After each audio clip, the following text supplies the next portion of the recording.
Hey everybody, my name is Eric. I'm making a game. The game is called the Godkiller. And normally this is about the time when I lay down some serious bullshit. I don't know. There's no reason to keep doing the same thing again and again and again. So I don't necessarily have to start out each stream with a whole bunch of nonsense. I don't even know why I did it in the first place. I think it scratches an itch. I'm probably not entertaining anybody that much with it. If somebody ever wants particularly me to do any more of that, let me know. Other than that, I'll just kind of wait until the urge comes back to me. Anything, I'm like thinking like maybe I should spend 2 minutes on a topic at the beginning that people might actually want to know about. But whatever I do with the format of this whole thing, and there's like nobody cares. But whatever I do, the main focus still must be getting this game done and doing the work to get the game done. That is really the driving force for me to be here on the stream. So I will do a demo of recently completed work. I think this part of the format's going to stick around for a long time, which is there's a bunch of people that just kind of want to catch up on the game, and they'll check out the videos on YouTube. They're not really there to hang out and chat or anything like that. They're not there to pick up tips for how to program, or they're not interested in watching me work or anything like that. So I'll start off with a demo. I think I'm going to keep that way for a long time. And then I'll do the work. Do some work. So this game, let's show it. Oh, I forgot to update my stuff at the top. This is kind of important to me to update it. So let me just update that real quick. The date is July 30th.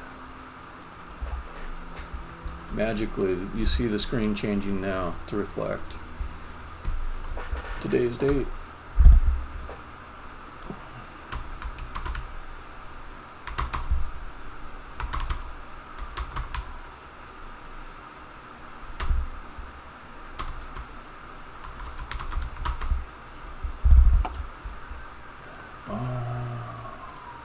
And my progress every day, 81 days in a row where I did some kind of work. Not just did some work, but actually made some progress on the game. So it's not about effort, it's about forward motion, at least by the rules that I apply to myself.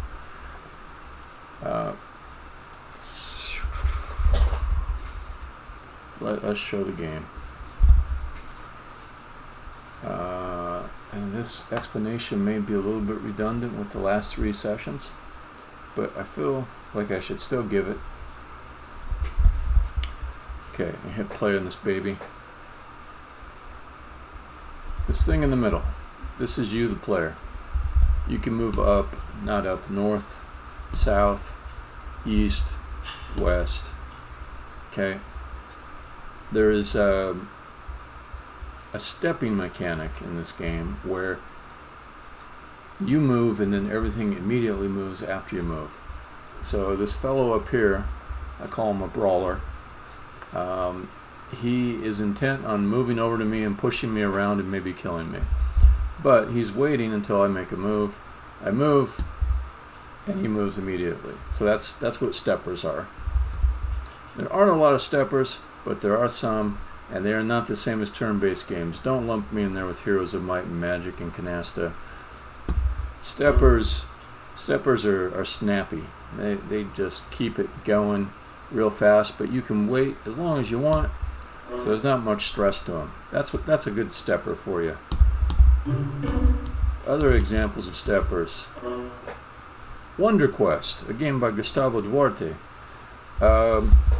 Robots, Daleks, Chase. These are old, ancient games. I will throw my own in there. Drod, Deadly Rooms of Death, it's called. More recent ones. Crypt of the Necro Dancer, but only if you do it in Bard mode. And they had another spin-off which was Zelda themed, which also had a similar mode to it, where everything would move after you move. I think steppers are great. I think there's a whole unexploited genre there. There's not enough of them, in my mind. Okay, so but steppers, they're a little bit confusing to people when it comes to figuring out what's going to happen when you make a move. So this guy here, this brawler, what happens if I move south? There's a little indicator here that says he's going to push me. That's what this arrow means. So I'll go ahead and move south and you'll see something a little bit crazy. So I got pushed all the way to the west side of the room.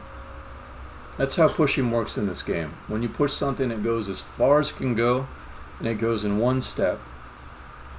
And sometimes it's unclear how far you've been pushed or how far the thing you pushed it went, because by design, everything happens the same amount of speed without animations to slow it down and indicate everything that's happened. That's a feature, not a bug. So I just flung myself back. That's another type of movement that's available. So now you know what pushing is. Here I'll push him. This time I'll push him when I move towards him. That definitely needs a little more animation trails or effects to show what happened, but the character that I controlled took a swing at that dude and he went flinging all the way to the west of the room, just like I did a moment ago. Okay, let me see if we can get something else going. Okay, so now you can see the push warning here. This means that if I step east, this guy is going to knock me west. Okay.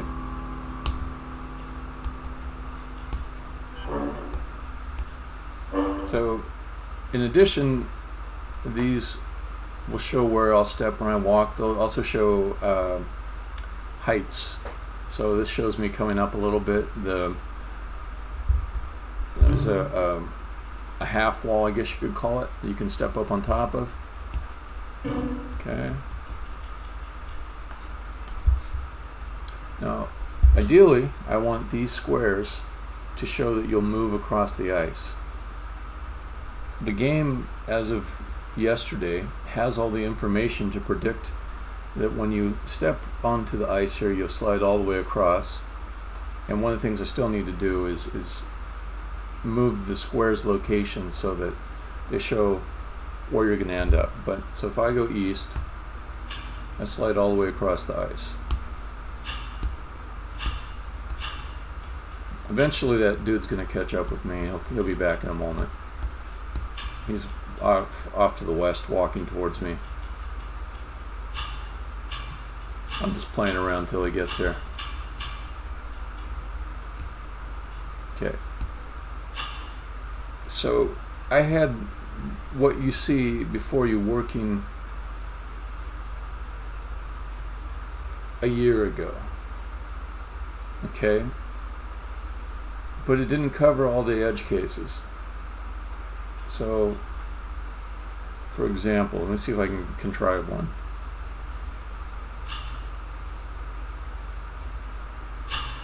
I'm looking to create a situation where there's a consequence that happens a little bit differently because you're sliding across the ice. And so is the opponent. It's a little bit hard to...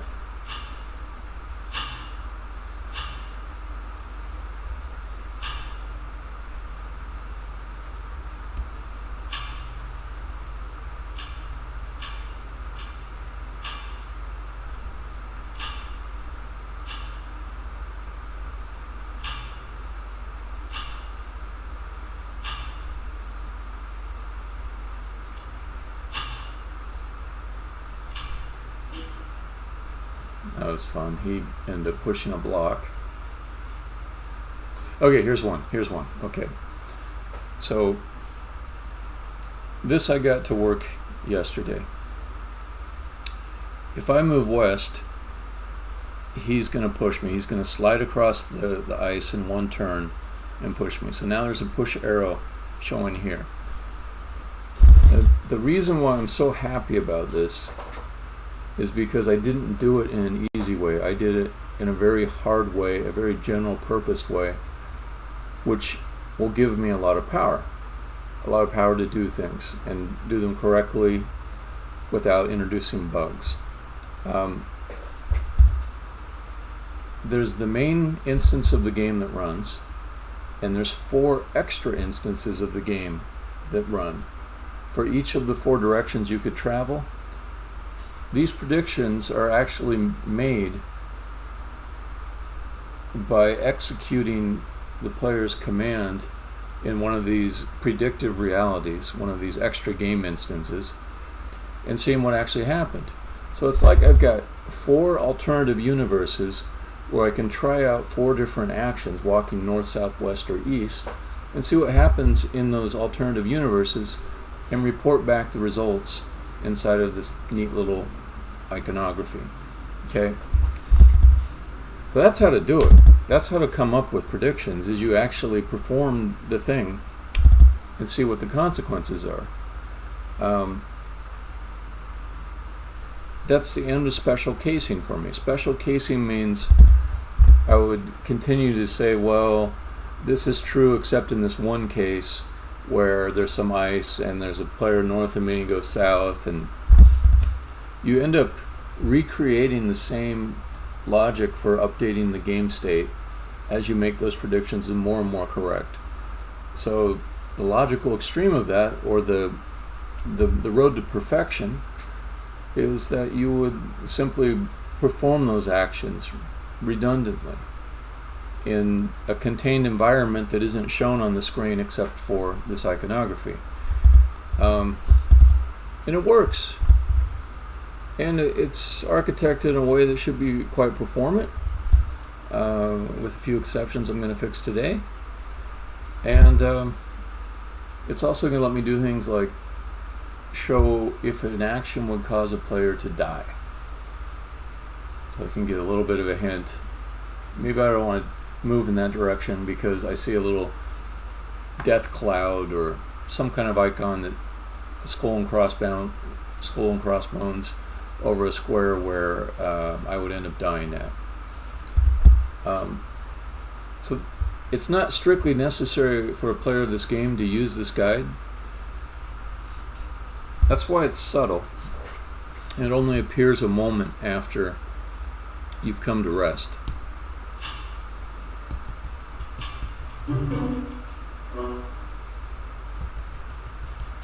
But having that there is going to help a new player in particular. Hey, Drifter. Good to see you, man.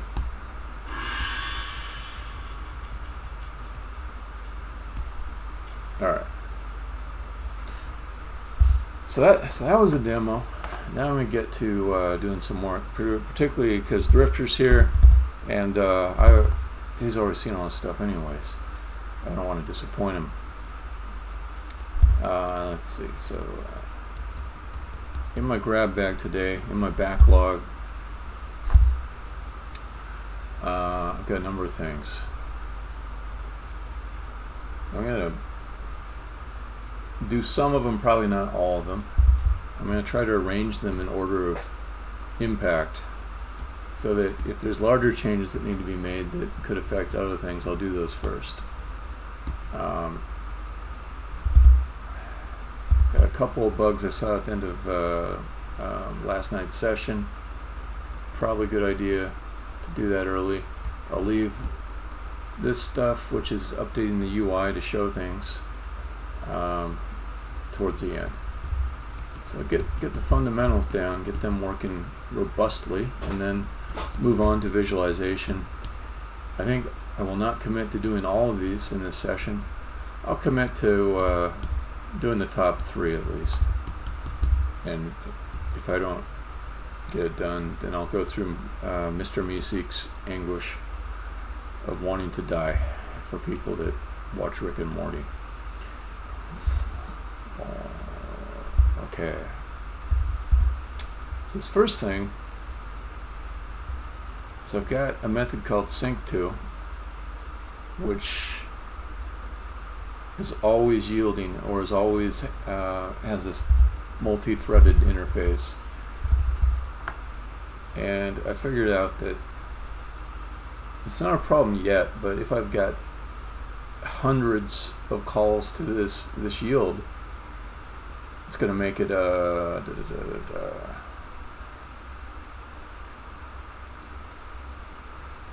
okay, yeah. If I don't, okay, if I have all these calls to yield, like hundreds of calls to yield, that means each one will take one frame. The work will actually be cut up way too small to be performant. So it won't take up too much of the update cycle. But if anything, I should give a little more budget so that the work will be able to finish in a reasonable amount of time. Let's see, Drifter, you're saying watch my update on the camera and artifacting doesn't look problematic.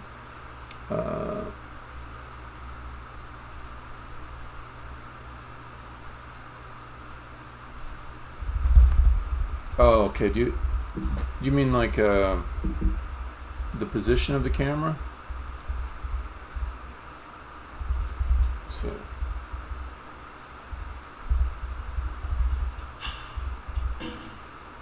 I had this thing, and like if I go like that, the camera, you can briefly see the interior. Yeah, I decided to make an indie decision, which is I'm this one little guy. I should cut a few corners if it doesn't look that bad. The one that was a little bit harder for me to deal with, oops, there's this one here.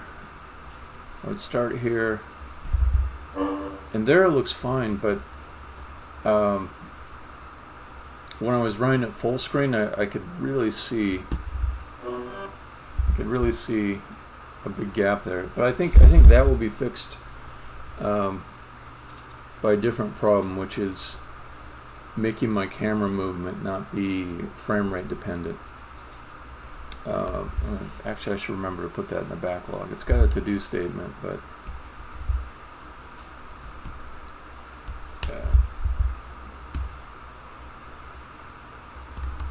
yeah, you can get kind of crazy chasing after perfection on it.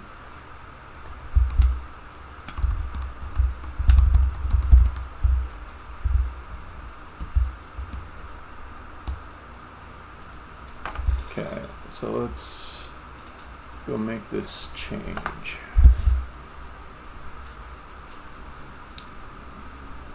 Go to iSyncable.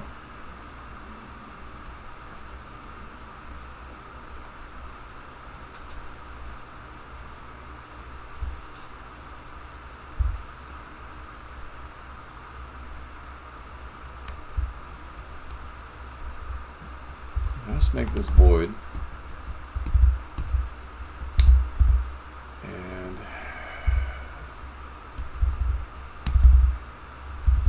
that's going to make some compilation errors that show me exactly what I need to fix.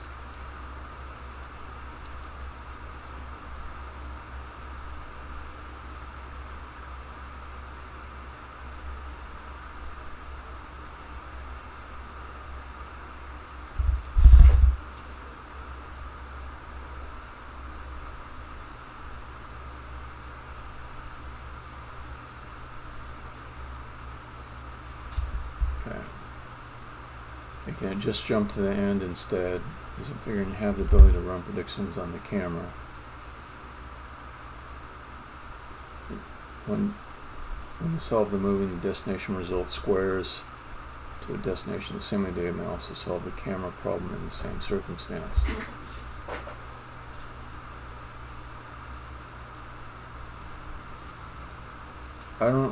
Yeah, oh, you know, I suppose I could make it jump to the end if I knew there were going to be problems. I don't want to give up the animation entirely.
camera move first, you to the start of the animation.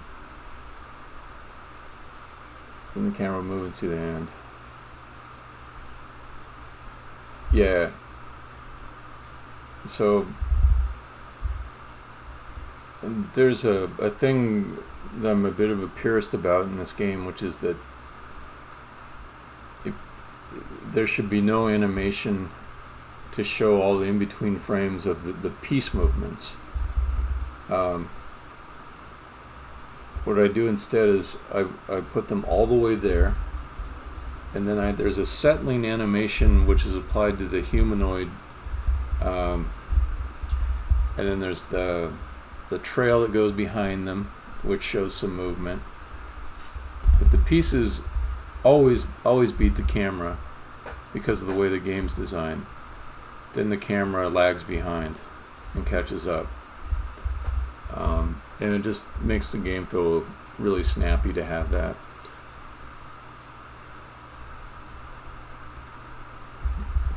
It also helps enforce the idea that things are always in one square.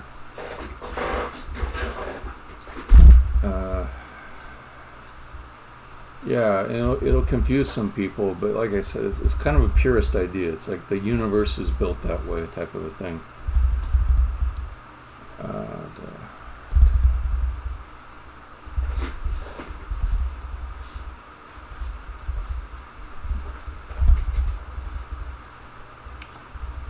Alright, so let me think about this. Do I want to keep sync to command in here? I don't think I do. Yeah, and as you point out, it's not bad now. I do have one case where if I switch out of broadcasting, I can only see it when I'm not broadcasting. I've got a different screen resolution. It changes the frame rate and it looks worse, but I think my main thing there is I just need to have my camera movement be frame rate independent, and I should be able to fix it that way.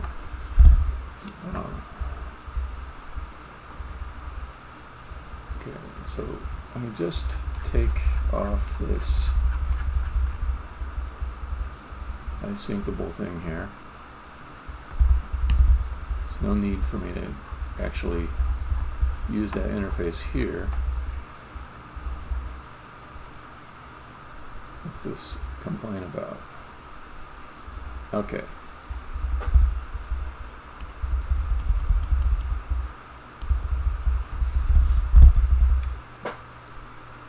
Right. And I'm a little bit sensitive to it because another bit of purism.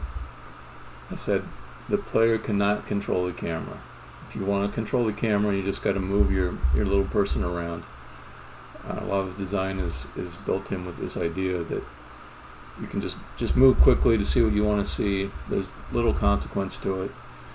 And you don't have to be fiddling around with camera controls all the time.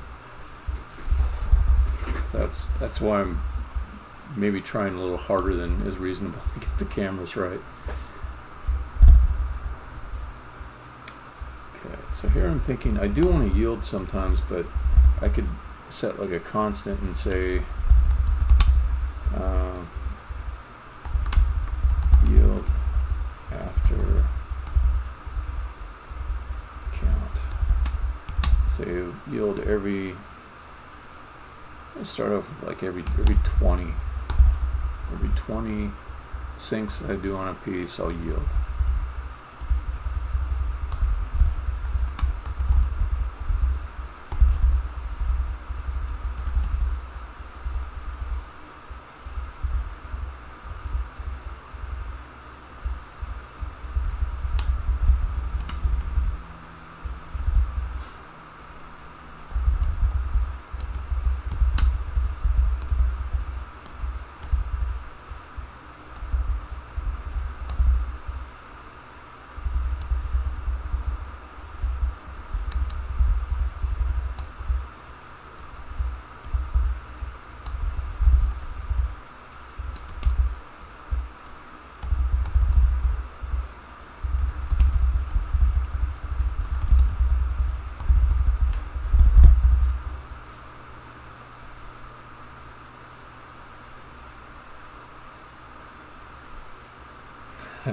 Alone in the dark, yeah.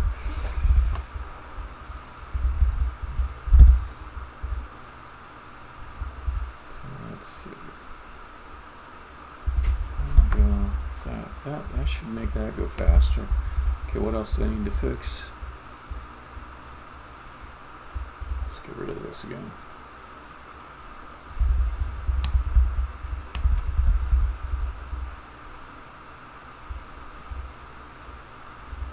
Okay, then here, just make it a void.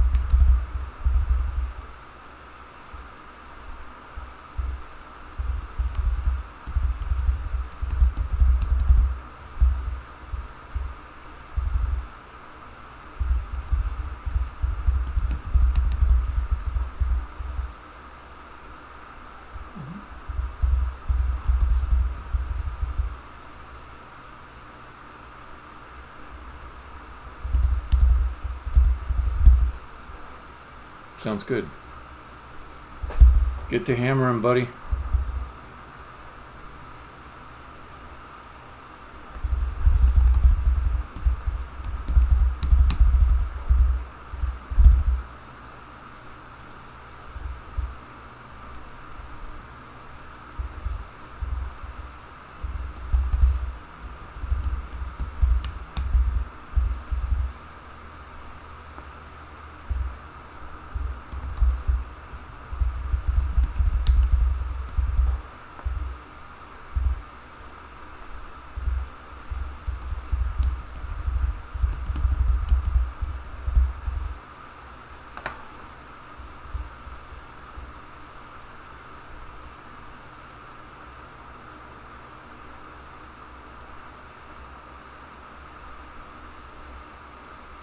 Okay.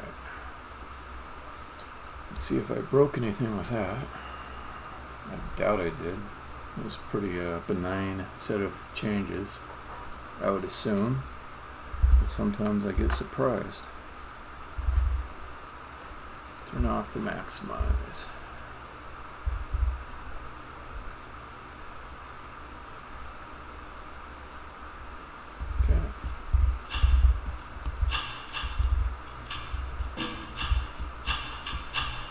Okay, no difference, which is what I wanted.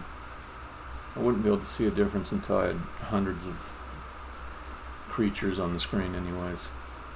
Okay, so let's go back to my backlog.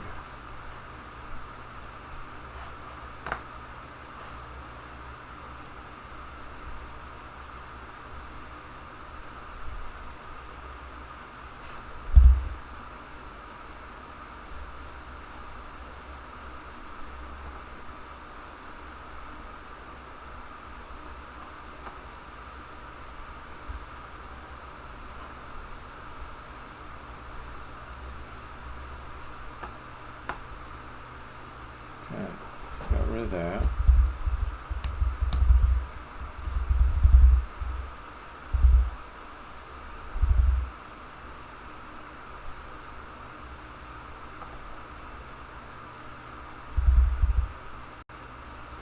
Alright, made myself thirsty. I'm going to grab a drink and bring it back up. I wish I had some Diet root beer.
yourself some root beer, and it almost demands there be pizza with it as well.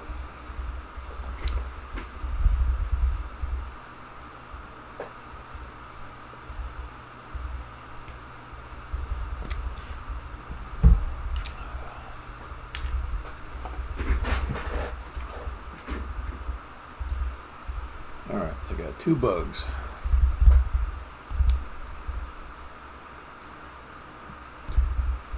Yeah, the first one troubles me more than the second, so I'm going to do it first.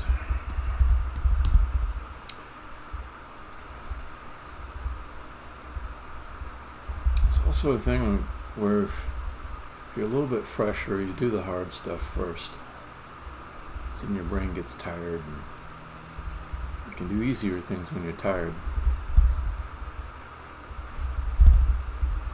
So let me see if I can get a repro on this bug to start. Gotta kill this guy. That's how I messed it up before. Where'd that guy go? Oh, here we go. Okay, if I go north, I'm gonna kill him.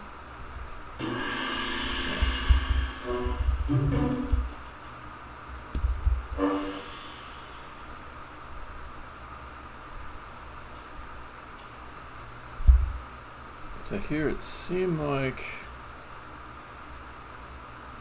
we lost track of him. Like he's no longer in the same space as expected.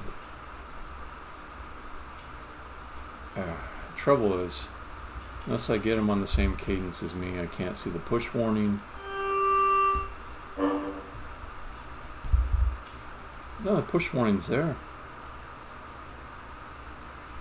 I'm not getting a repro yet.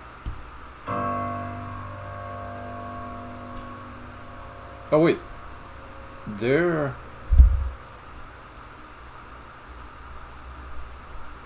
a problem. So there should be a push warning to the east. Why would it not be there? Let me see if I can attach with the debugger and figure it out.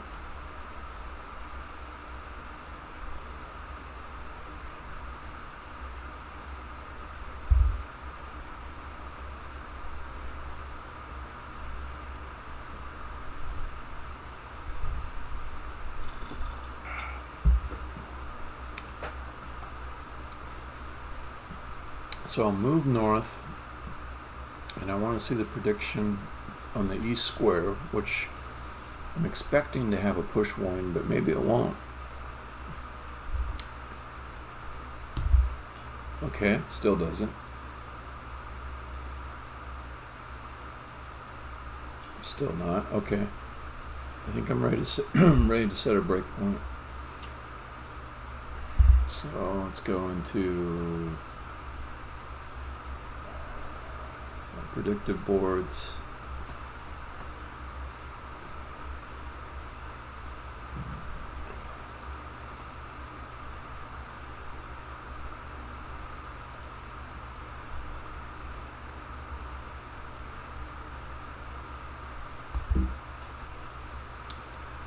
Okay. I want the east one, that'll be north, south, west, east, that'll be I equals 3. So let's skip past to 1, to 2, to 3. I equals 3. Okay. In this board, the player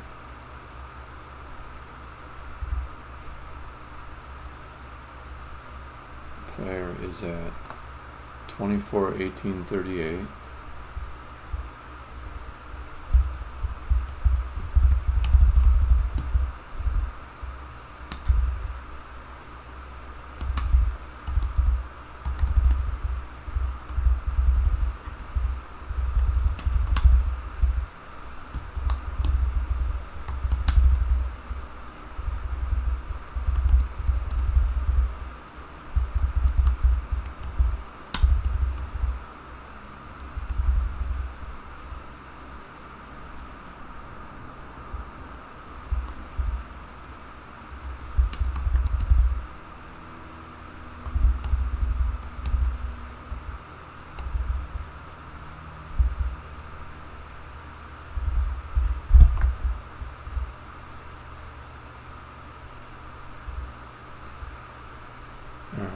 Let's see if I can find out where the brawler is at. Peace groups, mutables, just one brawler.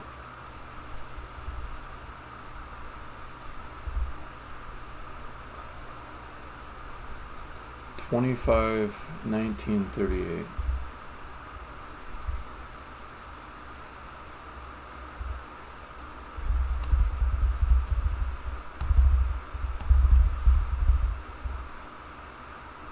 Really?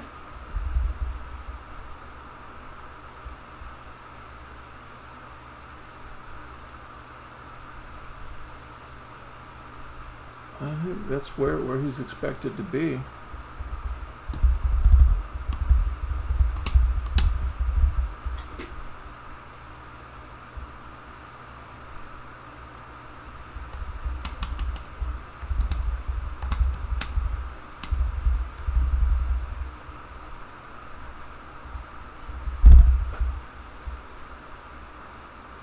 $25 is 1 over, 19 is 1 down, or 1 east, 1 south, 38, same height.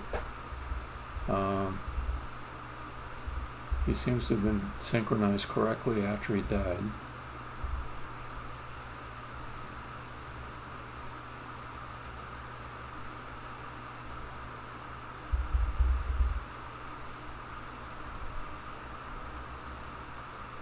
You know what it might be? It might be that if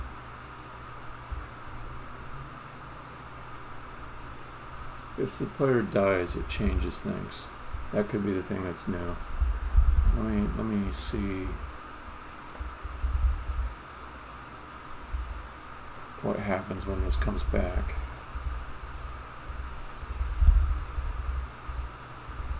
Okay. So I think player dies. I think player P is alive. Oh, I'm wrong.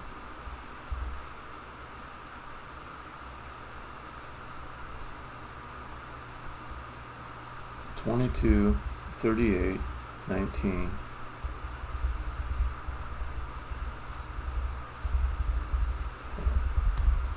After update.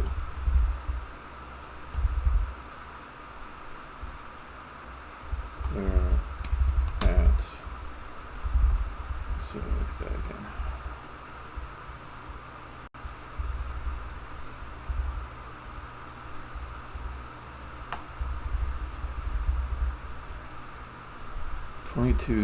No, not that one. 22, 19, 38. 22, 19, 38. 22, 19, 38.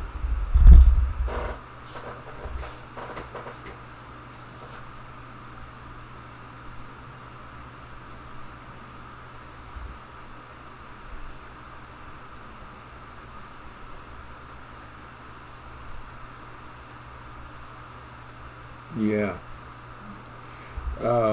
Actually, now I'm thinking about the coordinates. It's a good theory. It's basically one of the things I'm trying to see if that case you just described is true. But I realize that the location I'm getting here is just the player being reborn out of the egg, which is a little bit to the west.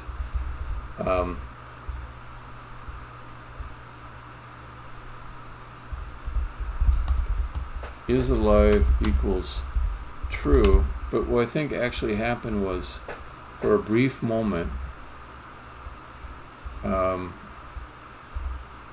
is alive probably was false, but then the board updater went ahead and respawned the player immediately in the same step, and then the player was just alive again.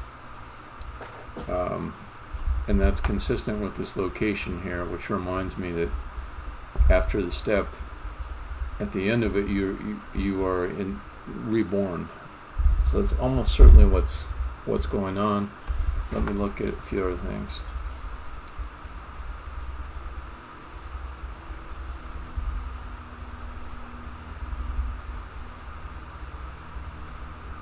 No, I don't have. I was really hoping this would be populated. died CRH was not repopulated.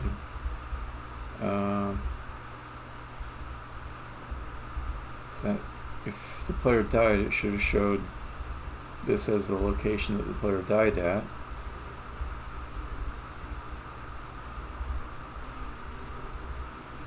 Okay.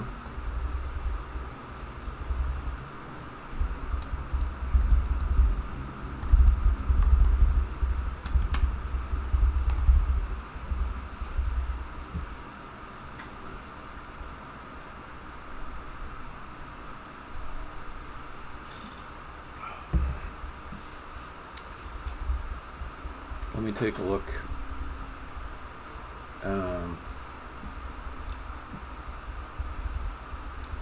To see if this other code is getting called.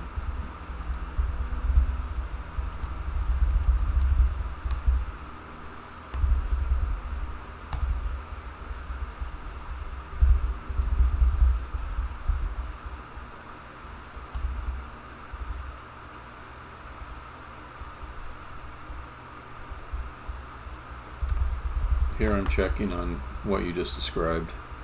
Are these things being propagated? Yes, they are. So that should be fine.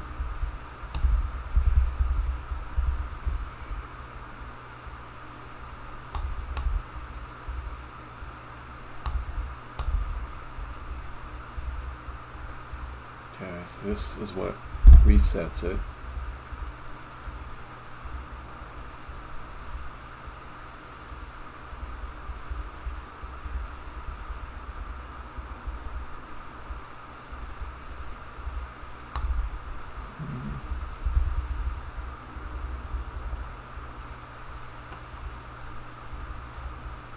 So this would have had to have happened.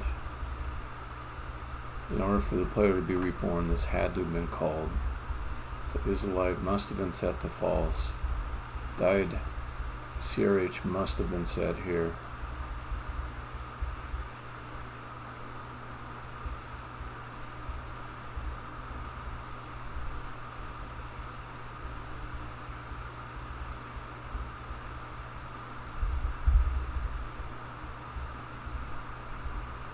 Nope.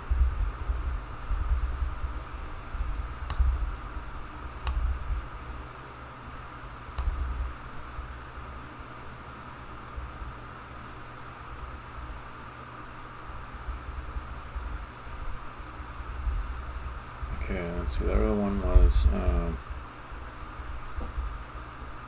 on before move. What could be calling on before move?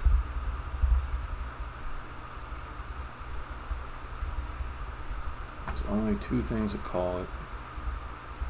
Walk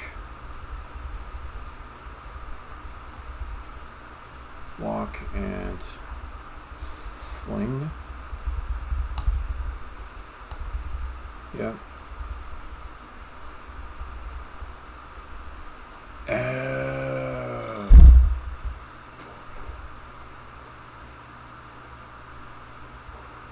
Okay, I got it.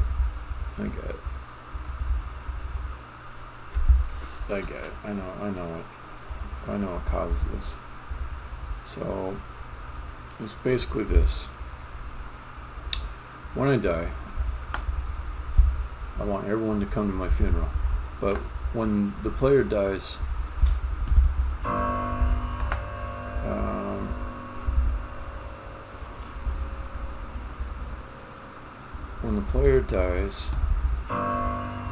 I actually call walk to make the player step out from the egg, and that's going to reset those values.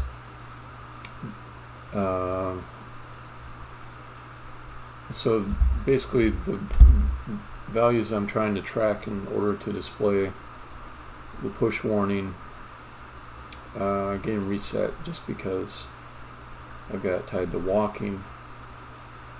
So let me see if I can fix this in a way that's clean.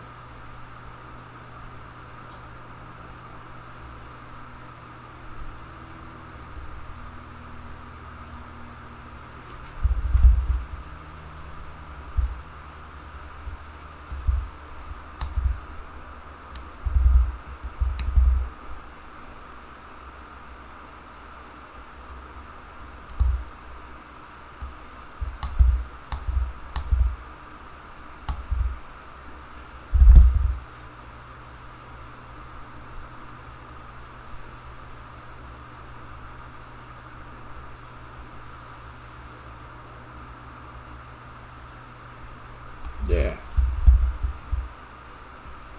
So let's make a pocket design here. It's not just to fix it, but just to fix it in a way that it doesn't turn the code into spaghetti.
About that one.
this one's going to be it.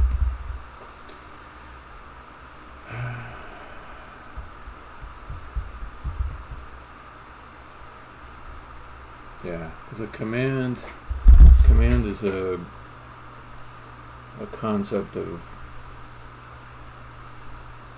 will being expressed by either the player or the enemy, and then a number of movements may occur afterwards. In my case that I'm looking at, there's the player moving into a square, and then the player getting knocked around by the enemy, and then being born into the egg, and then exiting out of the egg with one step. All that happens as a result of one command being issued. So I think that's the correct way to think about it conceptually, and it's easier to keep straight later on. So that's what I'm going to do.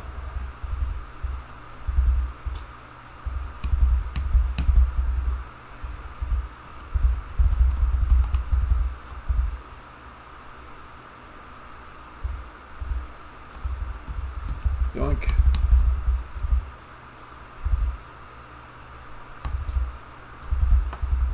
Yeah, and that's the nature of the game. Like, a lot of shit happens after you issue one command.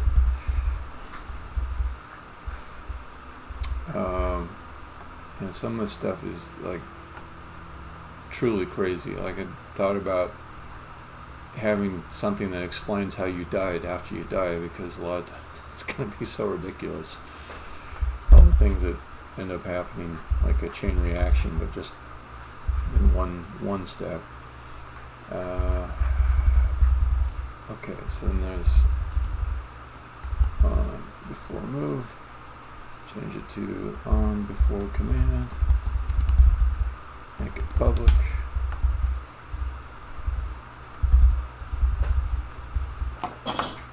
I agree. Definitely agree. Like those badges that you get when you do something completely fucked up and unusual, you know, died 3 ways in 1 turn, you get a badge, stuff like that.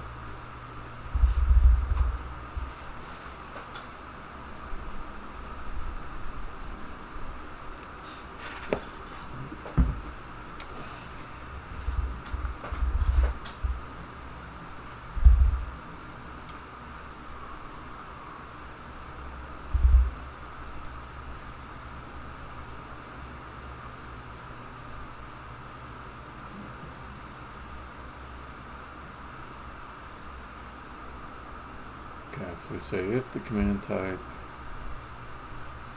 is not command wait, we'll go ahead for the player piece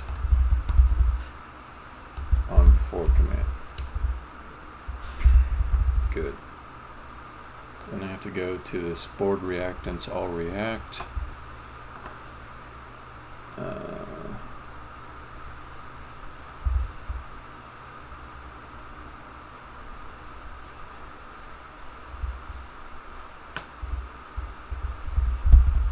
This one's a little bit harder.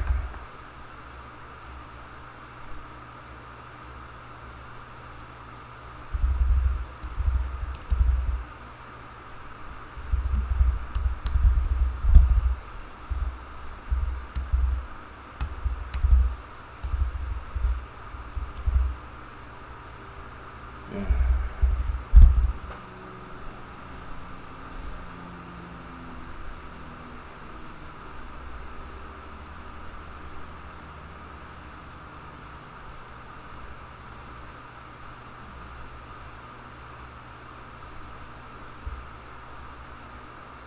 All right.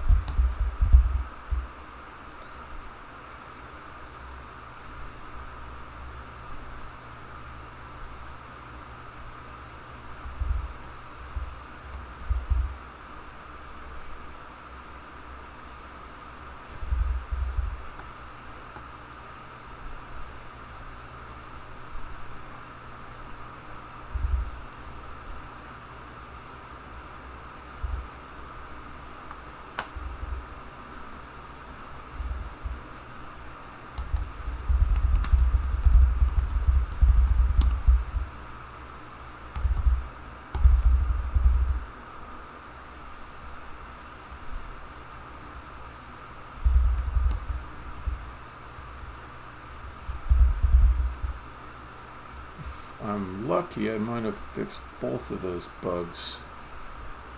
I shouldn't get cocky now.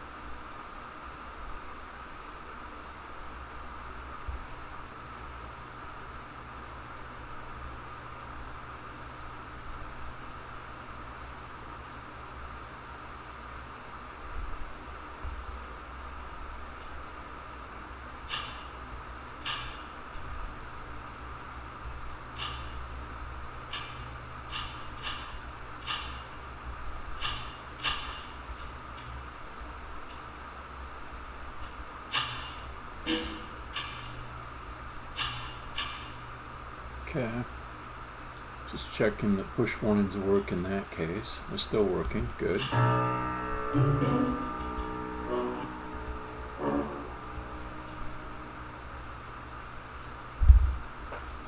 Okay, gotta think about what's going on here.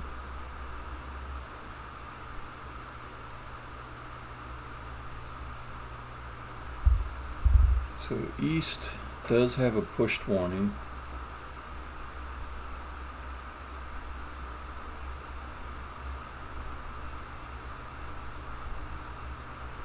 Okay. It didn't pick up the death though. I know why. That's in my visualization logic. But let me get to that one case.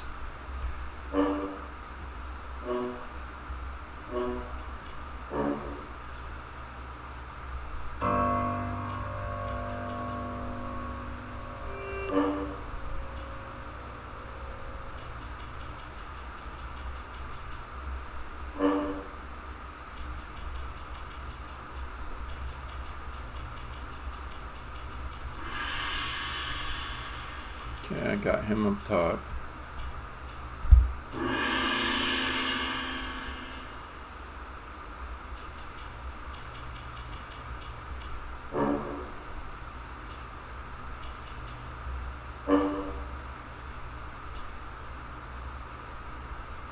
Okay, that looks good.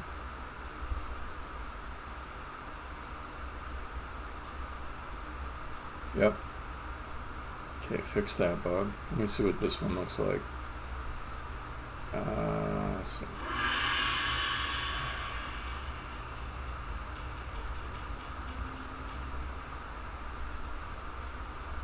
Okay, it's still not picking up the death, but I know why.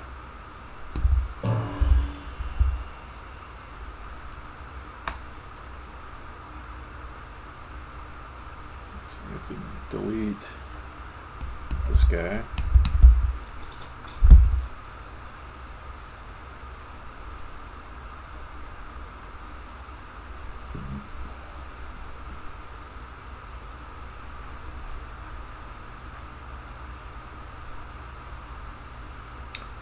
So my analysis that is used to show the different icons. Let's see,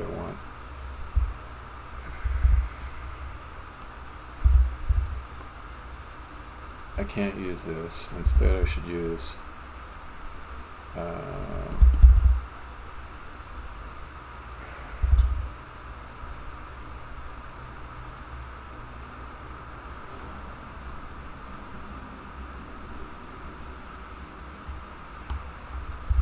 piece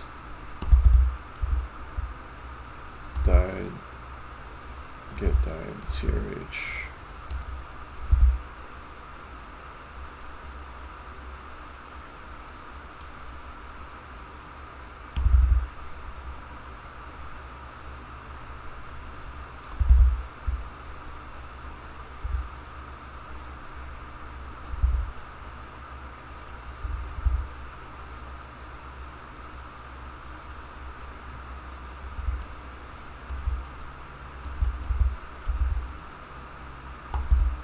is the live flag is getting reset, but this other one should stick around.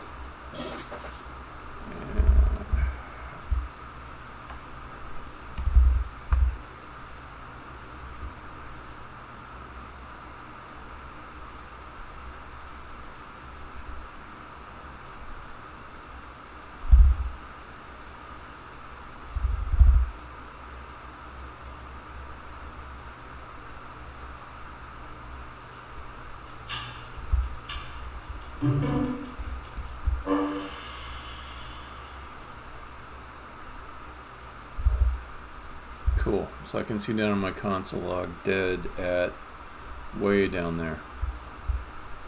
Come over here, what does it look like? It's kind of nice. It's showing me the square that I'm dead at. And I can change my iconography to show something more deathy there, which will be fun. Give a little warning to the new player. This move that you're thinking of doing, it's going to kill you. Alright. Fixed all my bugs. Means I get to add features.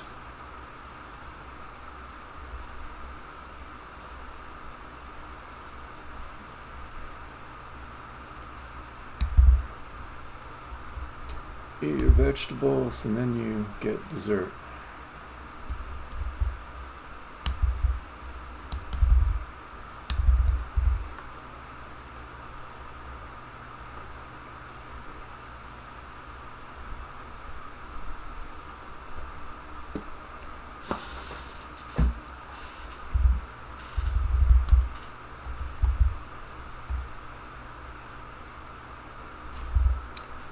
I think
considering how much of this I want to try to do in this session.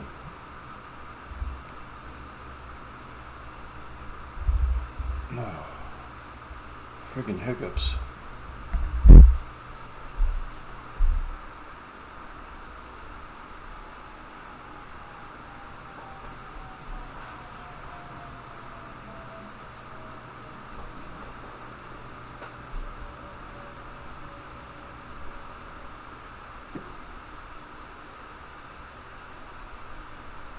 Alright, I'll do this first part but not the death icon, unless I blaze through the first part.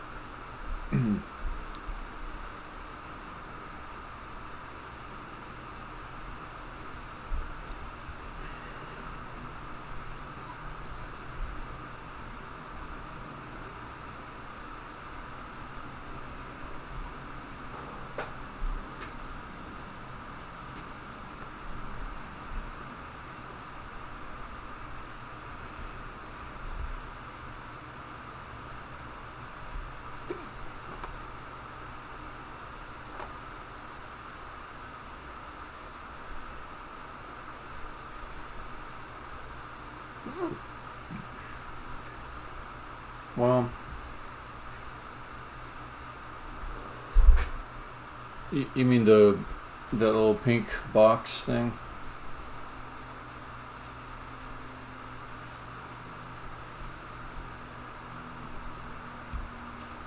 I cheated a little bit. It's just raised up at about like 0.2 meters or something like that. And everything else that is on the ground, like the ice, is just underneath of it. But if it actually has to raise to go up like 1 square higher, like these things are all 1 square higher, then it raises, but it raises by 1. So nothing too tricky there. It feels a little like cheating. I just set it so it's always a little bit higher.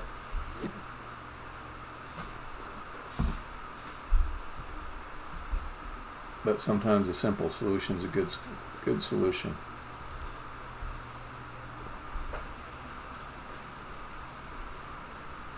Okay, so walk square.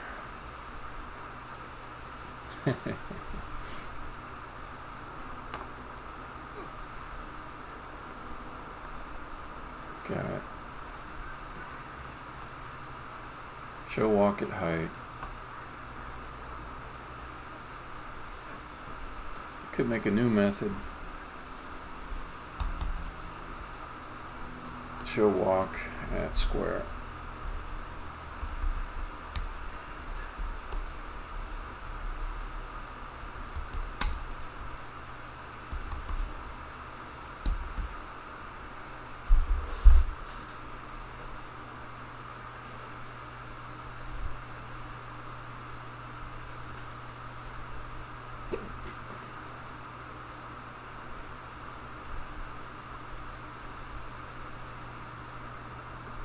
I think I don't have enough information here.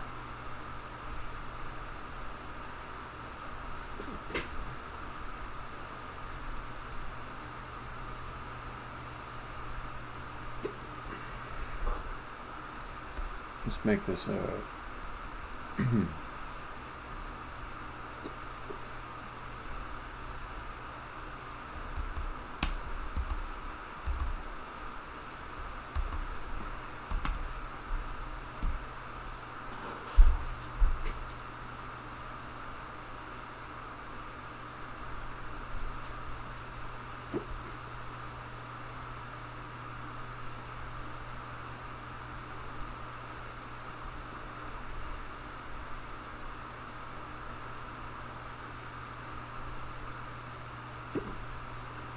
oh, stupid hiccups.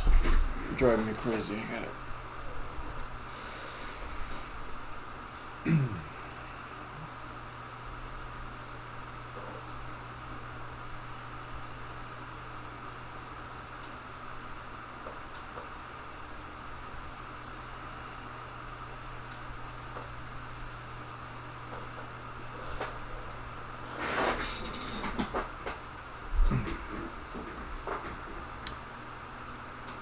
Yeah. I could do a glass of water upside down. Or I can just concentrate on my breathing and posture for a little bit. That seems to do it too.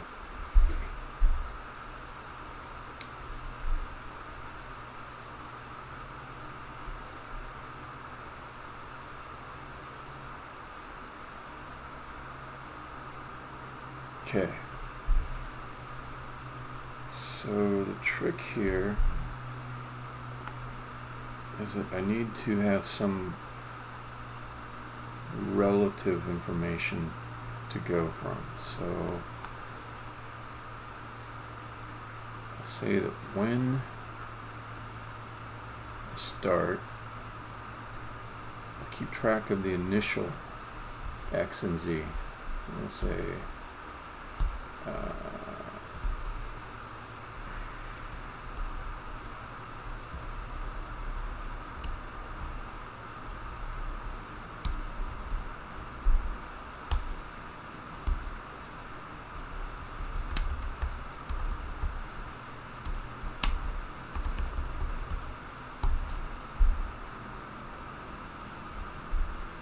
I suppose just do a position, vector 3 original position, and that's going to be simpler.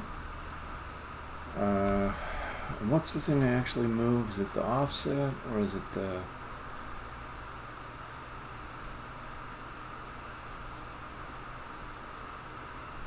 No, it's the transform. Okay. Original position equals transform position.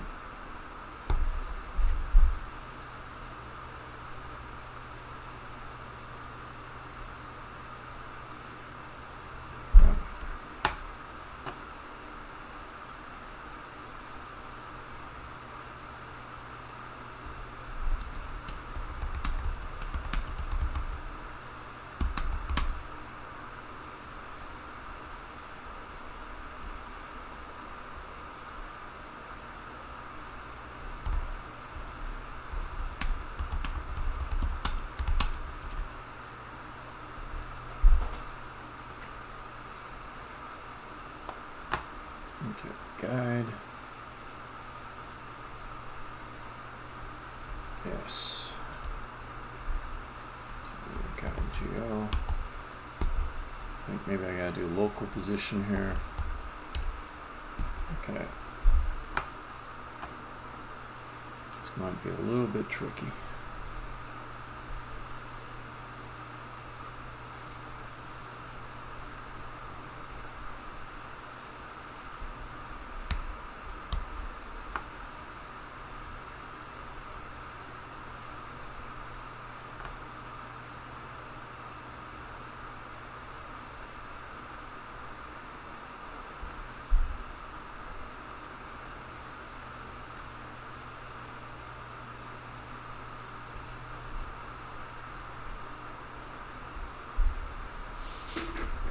Okay.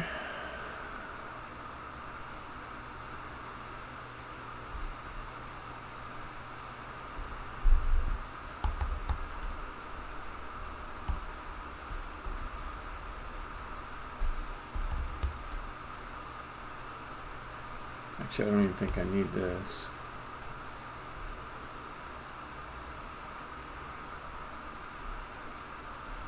Just do the original position. Then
since I'm using a relative positioning, I won't need to use that line anymore.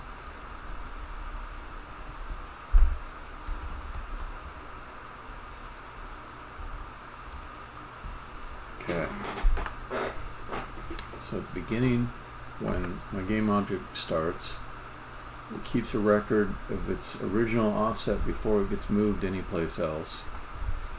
Then when I call show walk at square from the player guide, I give it the CRH is the game state coordinates. I give it the game state coordinates for the center square, and then I give it CRH for where I want this square to be. Down here, I take the original local position of the geo and I add offsets to it based on the comparison between these two game state coordinates. This one says minus equal because z is flipped around in a way that was never natural to me. I think that might do it. Only way I'll know for sure is to call it to do delete if unused. Okay, so then we'll go back to the player guide and say show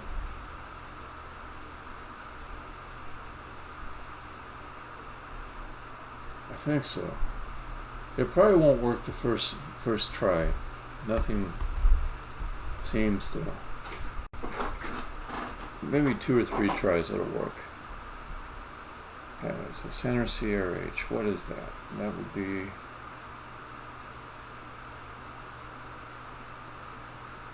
Oh, god dang. Let's see.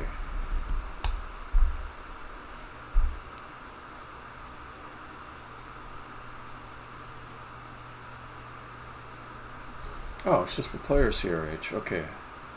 So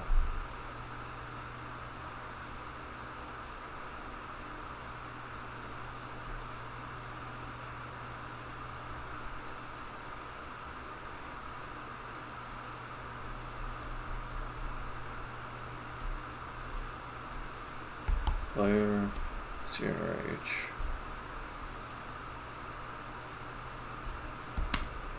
Player CRH. So to do maybe refactor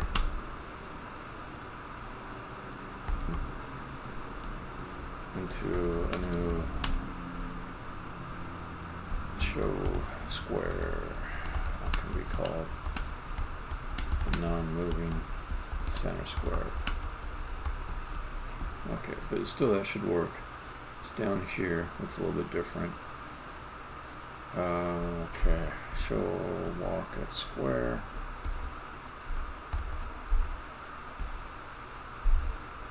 It's player CRH. It's analysis.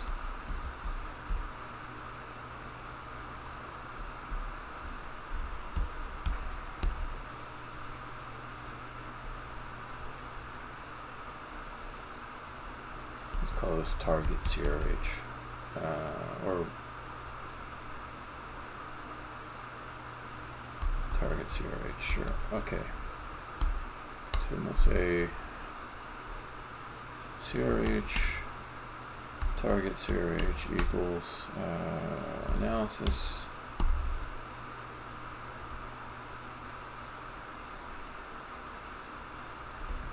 Push CRH not equals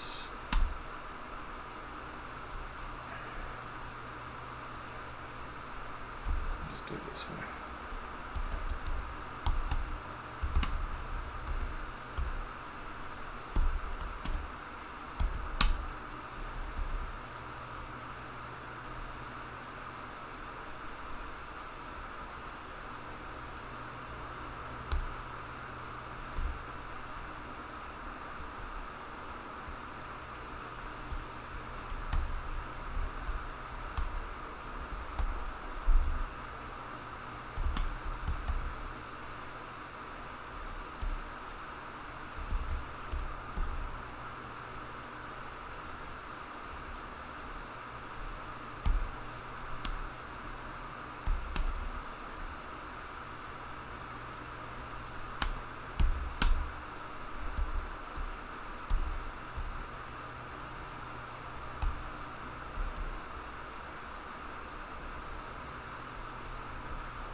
I'll just put this all this logic inside of analysis, and I'll make it even simpler.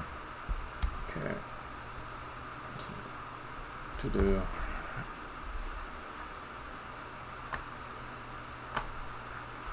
Just make the analysis be a little more nailed down.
This makes it more presentational, but I just don't think I need an extra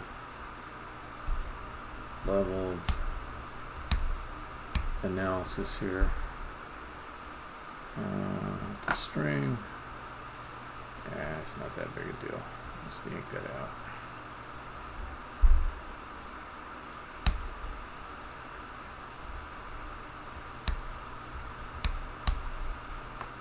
Okay, so these are the things I need to set. They're coupled to presentation, but that's fine. That's fine. Okay.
If pushed CRH not equals invalid, and we'll use that.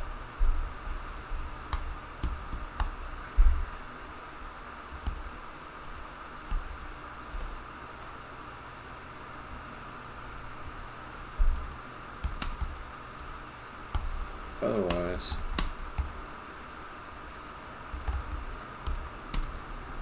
the player died.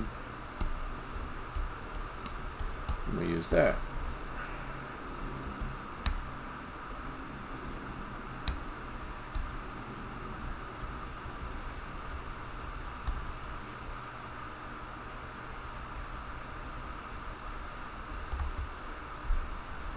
Otherwise, just wherever the player ends up at with the prediction, that's what we'll use.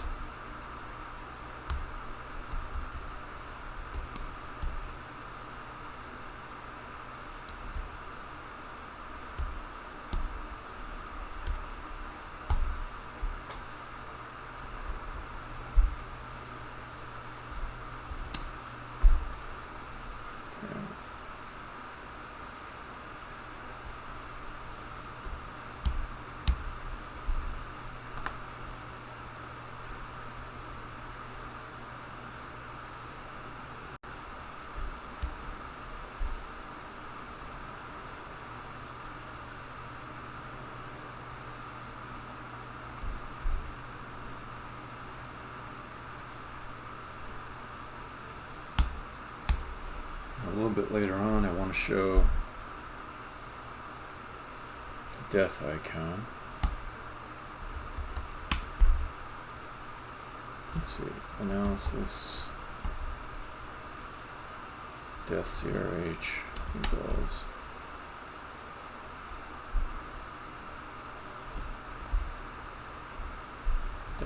oops. I suppose I should name these consistently.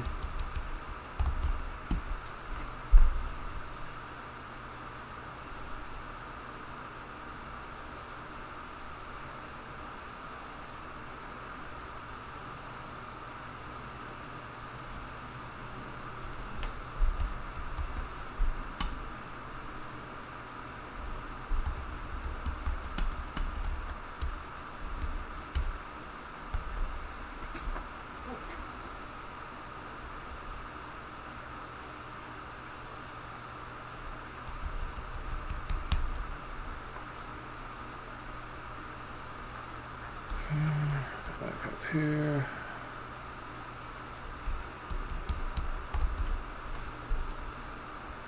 Okay, that's all that.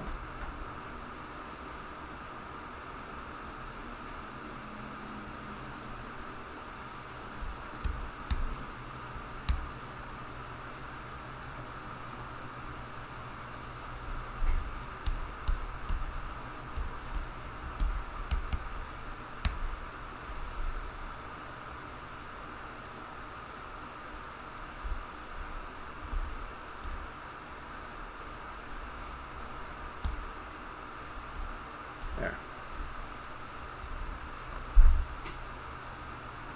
This I get to delete. It's been working. The new code works as well as the old. I can delete the old code. Curious what else I could delete. Walk score deltas. I love deleting code.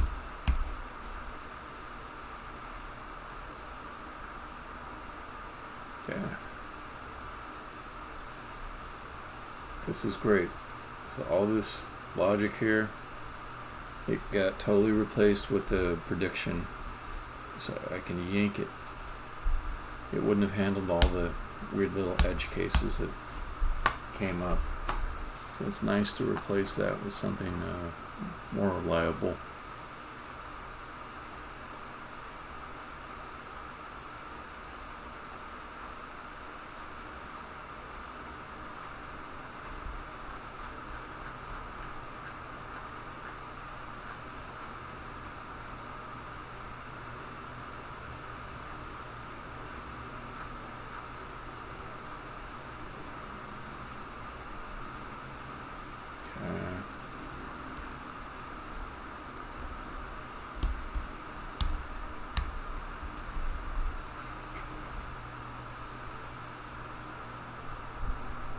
Let's say this has got about a 22% chance of working the first time I run it. I don't think it'll work the first time, but I don't know of any problems. It's just got that feel of a certain amount of complexity introduced, a certain amount of newness, and knowledge of my own limitations.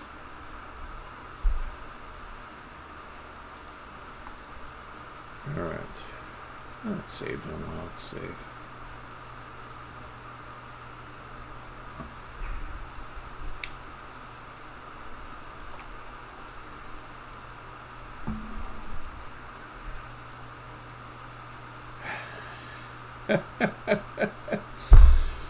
Man, I'm generally on the side of slowing down and doing things right, but 10 lines of code in a day, Jesus, man. I mean, I'm going at a pretty slow pace. I'm like double and triple checking some things, but still, I'll have 50 or so lines of code just in this session already. And my first computer science teacher was in high school, and he would do this thing which to this day is shaped me, I think in a good way. He would say, don't write any code until you write out your design. Write out pseudocode, he would say. And everybody wanted to go write code, and he'd say, oh, no, you do the pseudocode first. And then, after you get it just perfect, then you go ahead and write your code.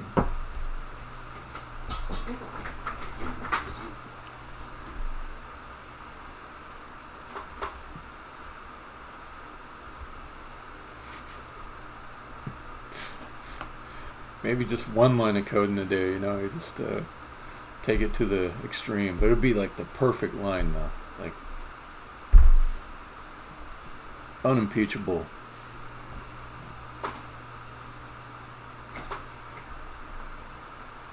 Okay, let us play.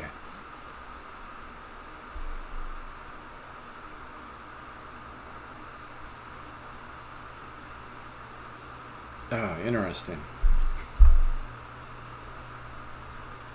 I mean, even just always have one within reach all the time.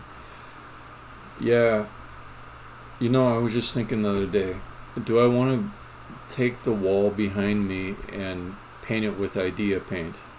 That whiteboard surface paint. And then I can just go back behind me and draw on it and everything. But I don't know if I'm ready to do that. I also thought it'd be really cool to get like there's this one guy that I'm a fan of, William Cheer, who made Manifold Garden. I was thinking of maybe taking one of the wallpapers from the game and throwing it up there.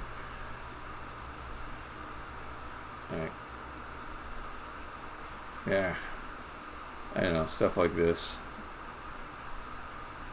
Like that behind me. Like large scale on my wall. Love this shit. God damn, that looks so beautiful and awe-inspiring.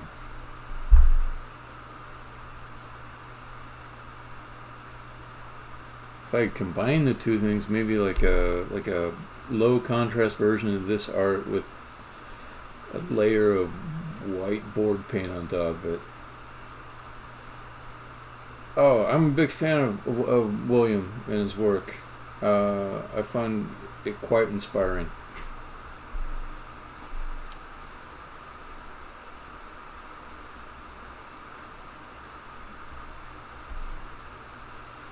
I went on a stream once or twice, and he seemed like a pretty nice guy.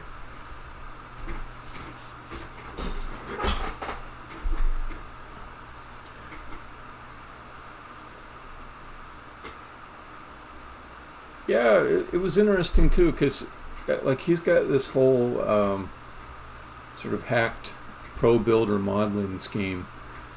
I use Pro Builder too, and I've got my own hacks, but his hacks are glorious. He's got a CSG built into it so that he can do all kinds of sloppy modeling with hidden surfaces and stuff, and it'll just fix it up into neat little meshes. His shader for the lines put me to shame a bit, and it made me work a little bit harder on my own shader to see if I could just get something that looked a little bit better. So yeah, fan.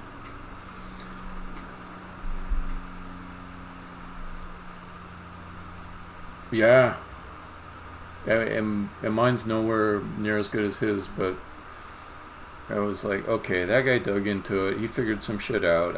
I can figure a few things out. So I picked up some sample code, and I got like the line widths be based on how far you are from the camera and a few things like that. But yeah, it's a real good line shader he's got. Okay, so it looks like I've got some kind of off by one error with the offset, but it's not terrible. It's a good starting point. Okay, yeah, this is off by one again. It did position it out past the end of the ice. Thank you, I appreciate that.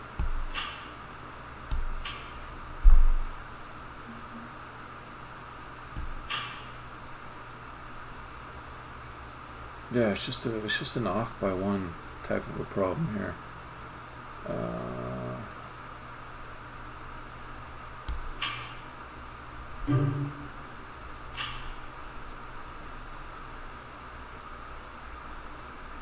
Okay. Let me see if it's consistent though. If I go here. Yeah, I'm pretty close to getting this one.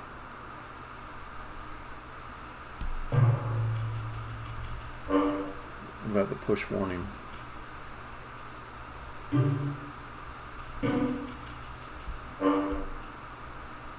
Yep, I just gotta fix that off by one. So let's see, how do I want to do that? Start debugging, I guess.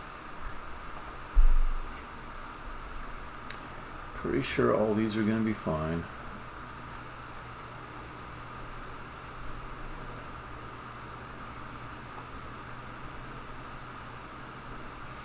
Yeah, and it's almost comforting because if you see something consistently off by one, you know it's not going to be that hard.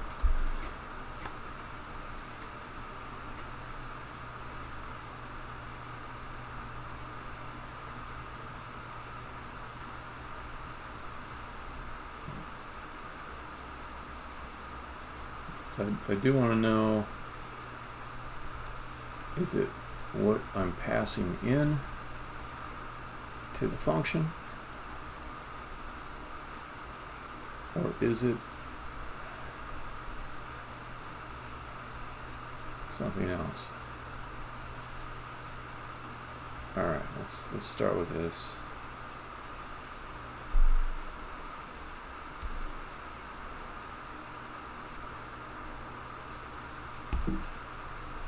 Yeah.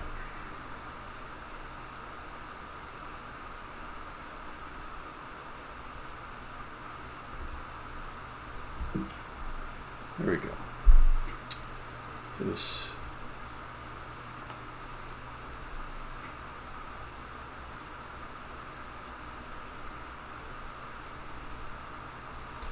yeah.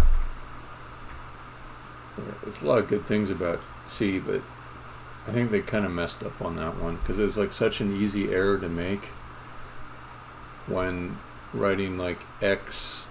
You say if X equal 1 equal 2 and it's valid, you know, it'll go ahead and make an assignment, and then you're evaluating if it's true or false, or 0 or non-zero after that. And then it's like, really, I mean, just put a few guardrails on there. You don't have to make every possible thing that you could type do something. It's power, but it's like also going to cause a lot of pain for people too.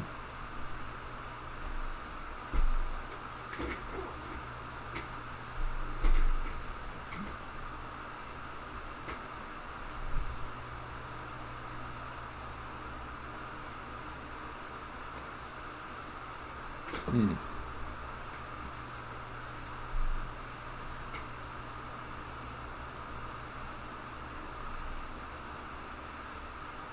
Okay, so player CRH 49, 35, 12. So will this next one, will it be off by 1? So if which direction am I going? I should be going north. This should be I equals 0. Direction oh, wait a minute. I is equal to 0? No, it's 1, okay. Direction I is 0, okay, north. So I expect analysis square CRH to be just 1 north of player CRH. 49.35, so this next one should be 49.34. It is. Okay, cool.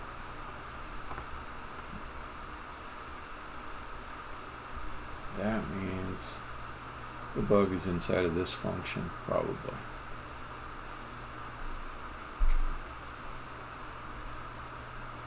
Okay, I think I got it. So I've passed center CRH and CRH. Center CRH is where the player is at. Maybe.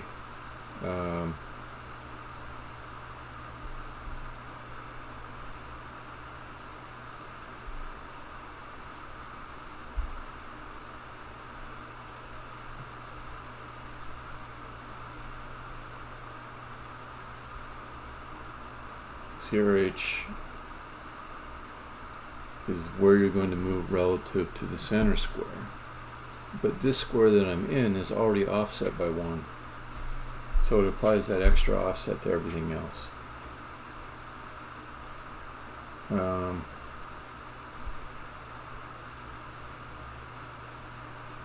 That's the most elegant way to fix this.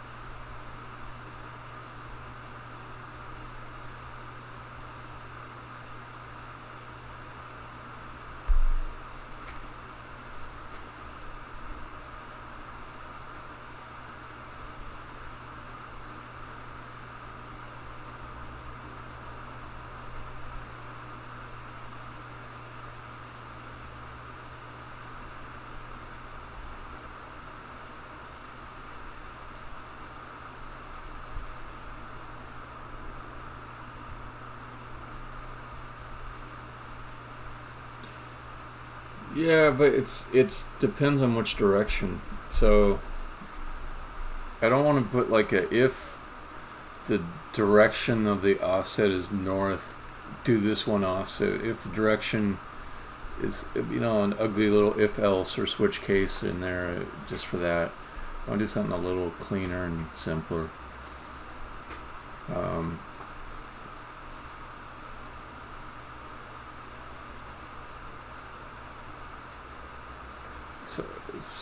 So I think this original position could be changed to be calculated one time as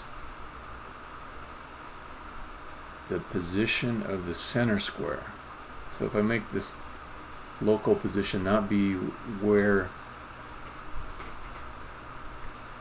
I want this to be center square position. That's right.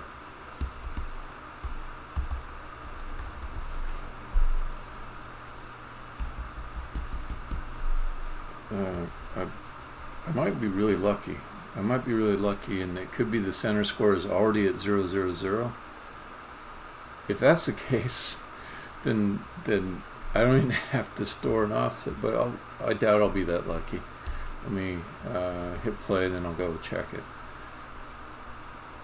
Let's just get rid of this. Yeah, exactly. Oh, look at that! Look at that! It says 0, 0, 0. Wait, social norm is on. Social norm. Hey, that's my old buddy. Norman. Glad to see you, man.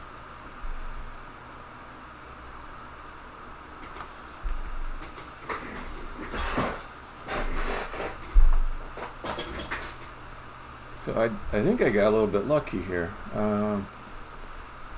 If I just say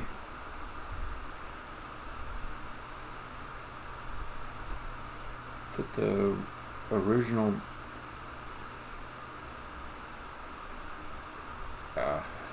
this is kind of beautiful.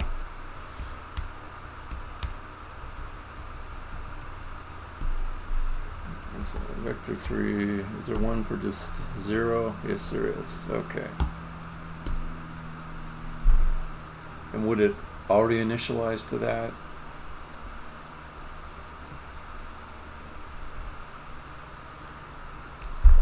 So I'll tell both of you a tiny little bit about each other by way of introduction. Social norm, this guy named Norman that lives in Dallas. I worked with him for a little bit earlier this year. He's a cool guy. He also came up to Seattle for PAX and we hung out there. And Purpose Drifter, a more advanced coder that seems to enjoy hanging out and peeking over my shoulder while I work on this code. Things are going pretty good, Norman.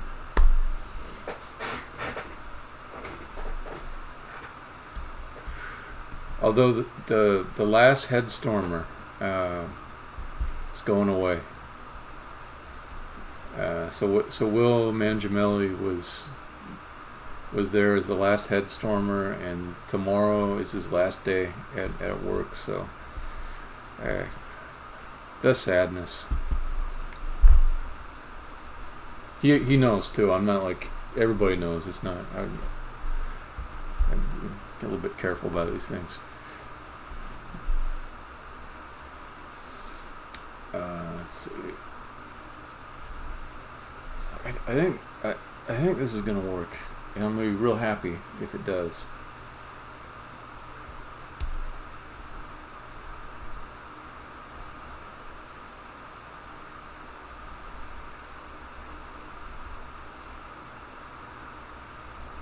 Okay, play it again.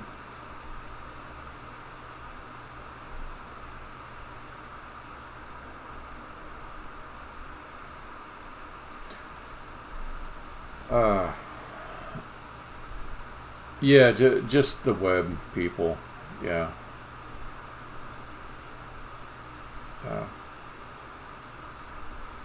I haven't checked. It's hard to tell too because of all the COVID stuff.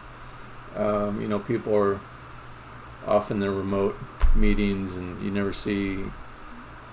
Well, I mean, Challen was already remote, but there's this sort of sense of disconnection. I don't know who's still with the company or not because of the friggin' lockdown. I know what's going on my team, but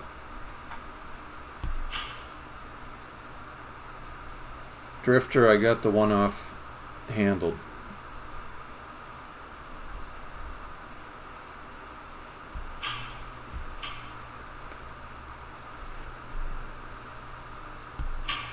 Okay.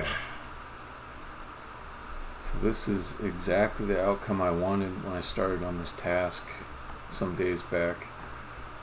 These squares will show you where you're likely to end up as you slide across the ice, and also what's likely to happen to you.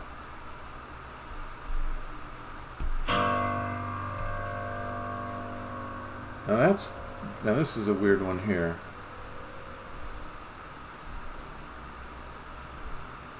What am I looking at?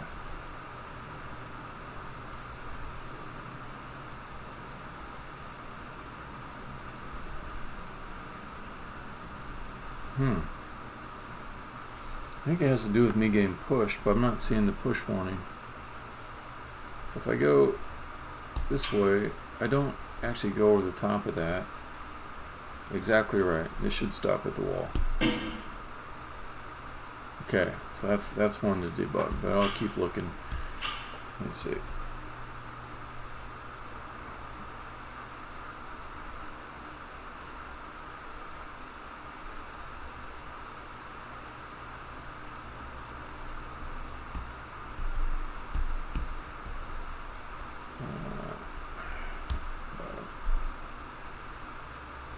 Square going over top of wall.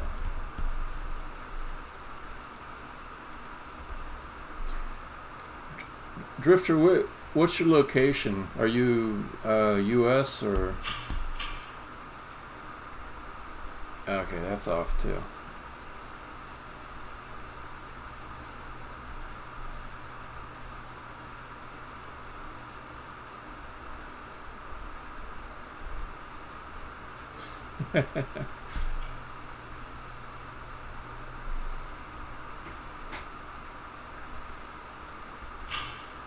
Still some funniness around here.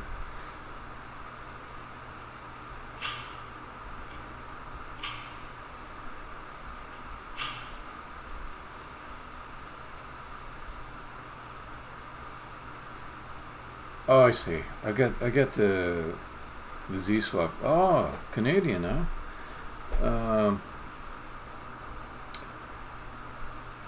So I guess I only know Vancouver and Victoria, but I do love Canada. Ontario. Yeah, I've never gone out there. I want to though. Yeah.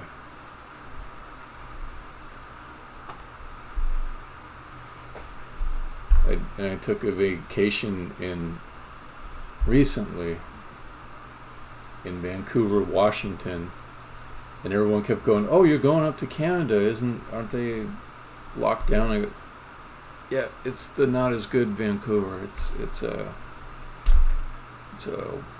little Vancouver down the bottom of Washington. Much rather go to Vancouver, BC. Okay, this bug I know how to fix. It's just a flip it around kind of thing.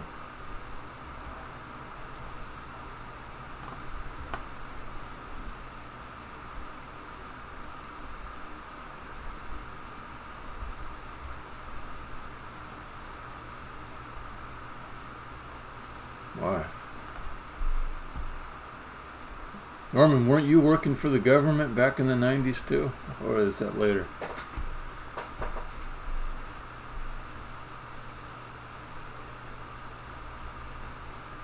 Yeah.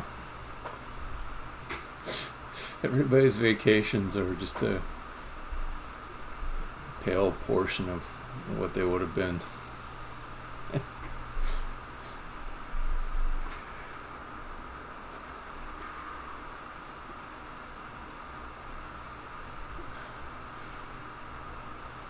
Oh yeah, yeah. I keep forgetting. The '90s to me feels like recent history, but it's actually a while back. It's a problem of getting old. Well, the last 2 decades don't seem like anything.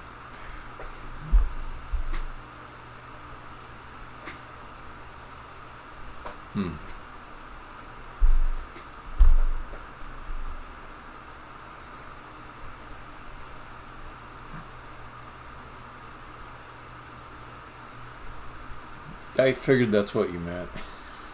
Let's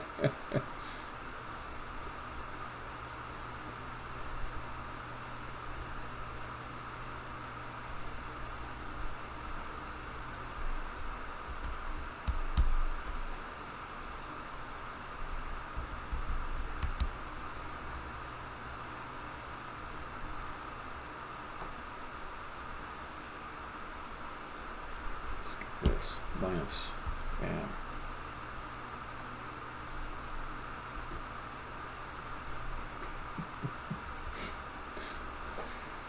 Make a good plot for a movie. 12-year-old starts his government job working for the Department of Defense.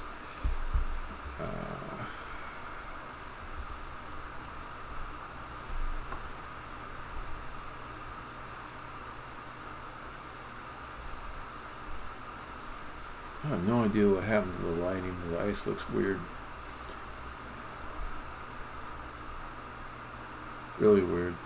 I have to check that in a little bit. Okay, so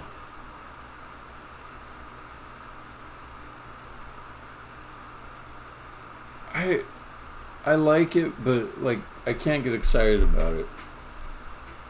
Space Force, like I don't like get that feeling, you know, when you're gonna watch something really good and you sit down on your couch and you're like, oh, it's time to watch Space Force. It's just kind of like, it's some nice background stuff. It's occasionally funny. I like some of the characters.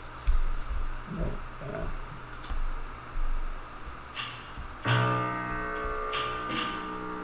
okay, I think I fixed it. I think it's up to snuff.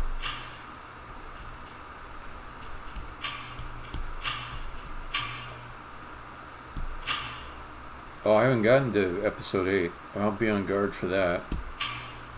Rage quit. Wow.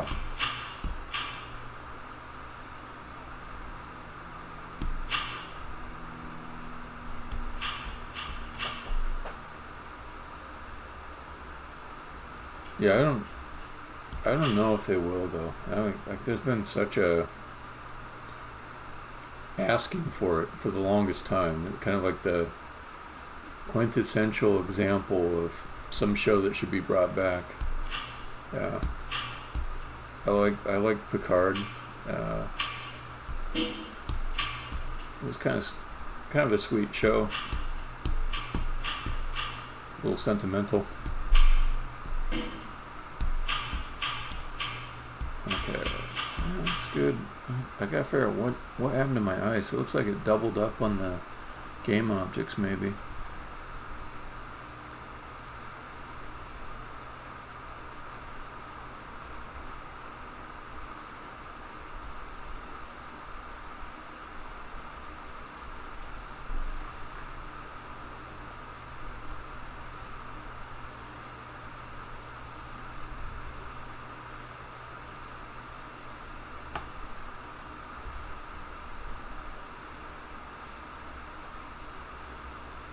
Yeah.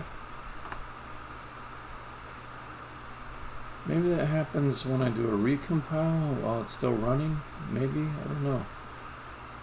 There's way too much ice. It just made copies of them all. A lot of copies.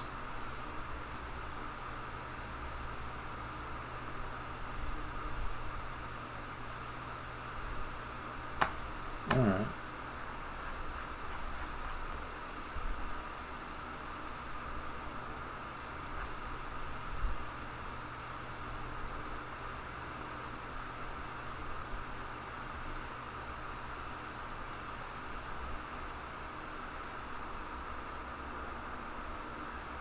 Why would it start doing that though?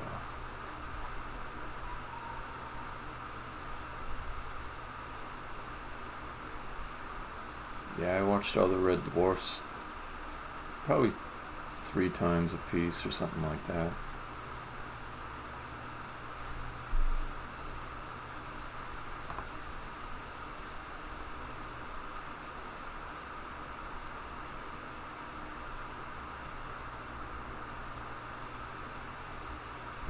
Struggle with the ice.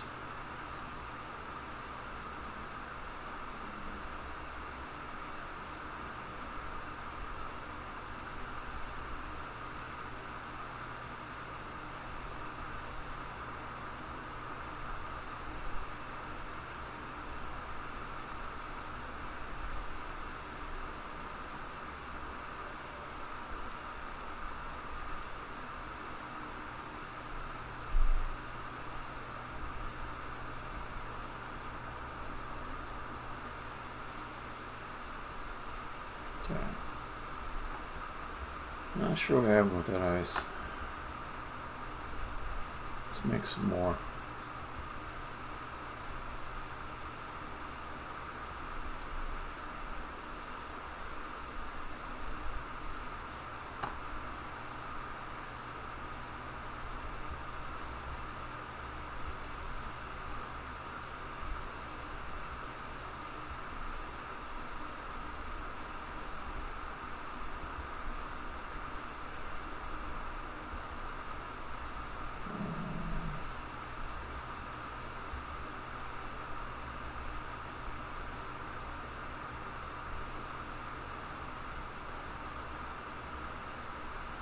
Did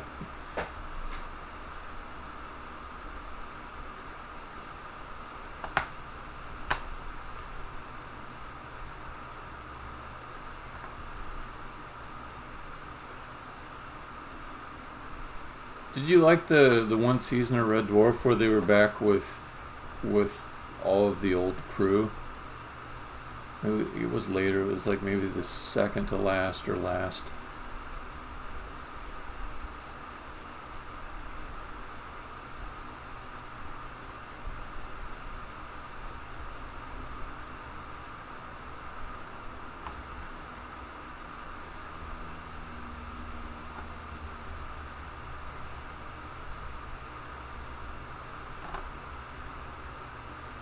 Alright, I'll try this guy out.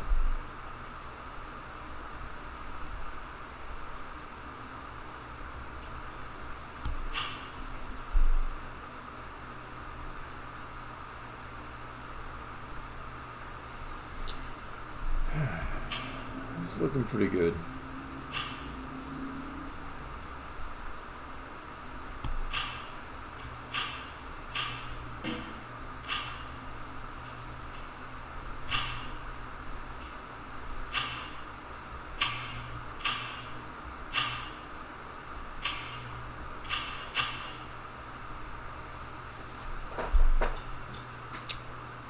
I remember the reunion season. That was when they like went to Earth.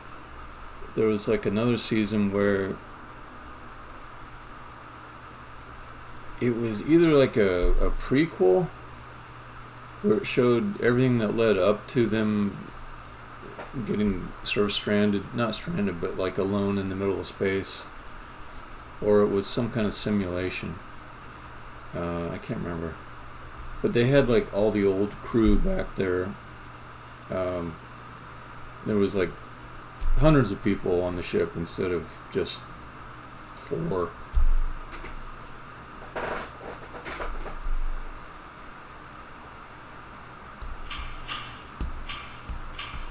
Yeah, this was the dream.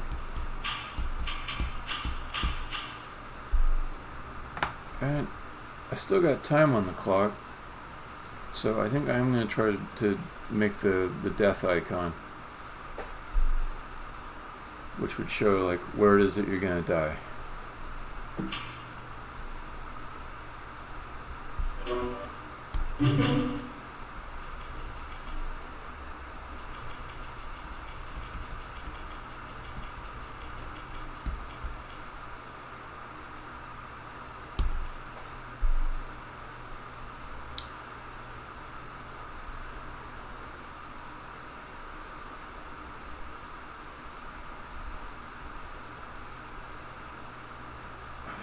I think I want something like a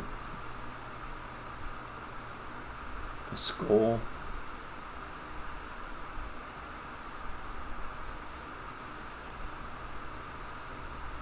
It's got to be really clear because it's so small.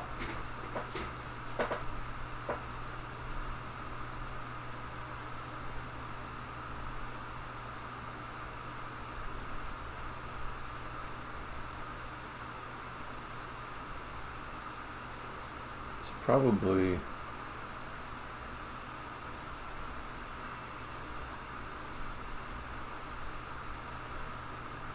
maybe an icon.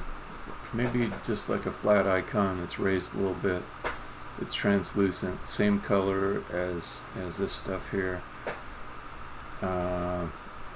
Also, I bought a third-party asset a little while back. Ah, look at that. It doubled my ice again. Did it not? Why is it suddenly doing that?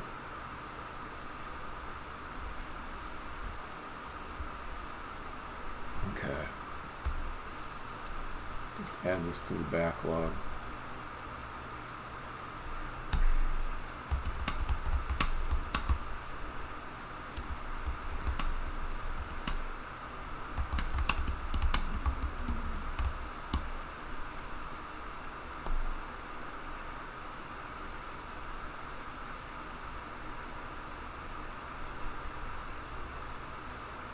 What did I change that would cause that?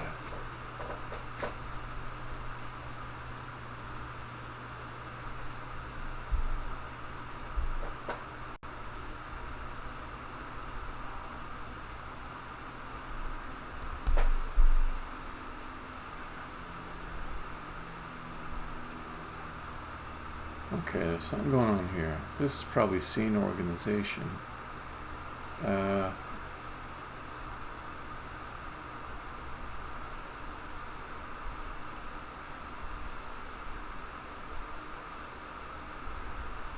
Got these tags that say don't organize. Might have been my changes to the tags. Tile says don't organize. So I got some code that grabs all the game objects in the scenes and puts them in places I think will be better organized. I'm guessing that it is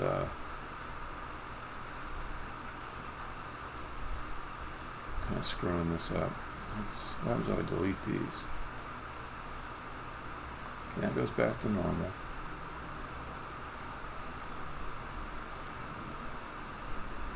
Yeah, so it took all these and moved them over there. Well,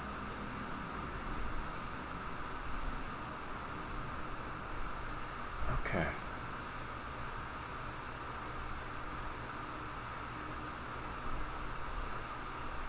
Oh. That's what happened. That's what happened. Because I changed my tags earlier to try to correct a bad name. It changed the index. So now these guys don't have the don't organize tag on them. They've got a different tag. That's all. I can fix that.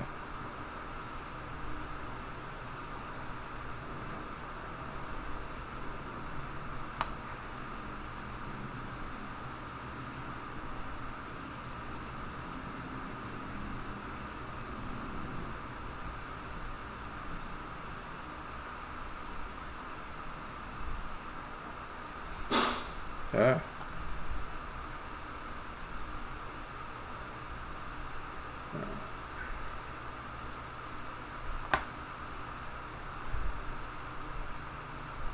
Okay.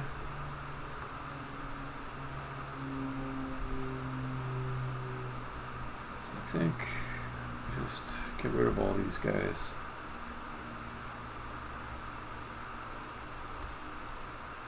Delete those. These ones are garbage now, so get rid of those. Put a new instance of ice out here. Unpack it.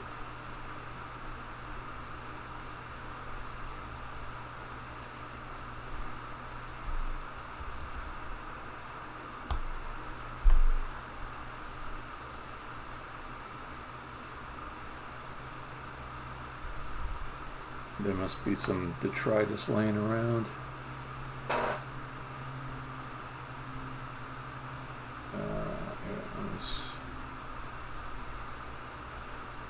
Okay, that one's fine. These other ones, let's see what I got. Nice. Let's get rid of all these. Don't want old ice, I want new ice.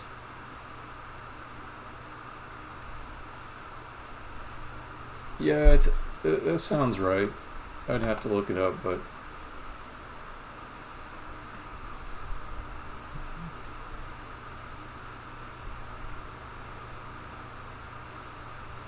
yeah, I thought it was interesting, but it didn't have the same feel as the other seasons, and kind of gave me that gross feeling like, am I a bad fan? Because if you want like an old show or an artist who's done the same thing for many years to keep doing the same thing again and again, maybe that's not the right demand to make of them.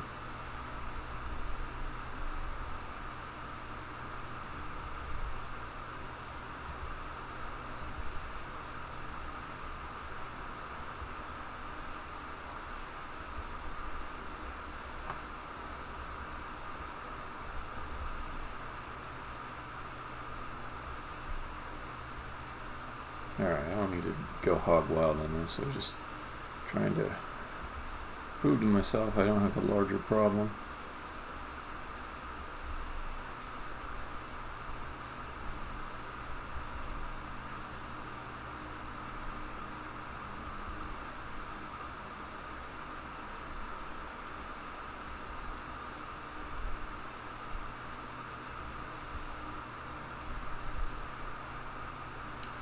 Yeah, I mean, they gotta try different stuff.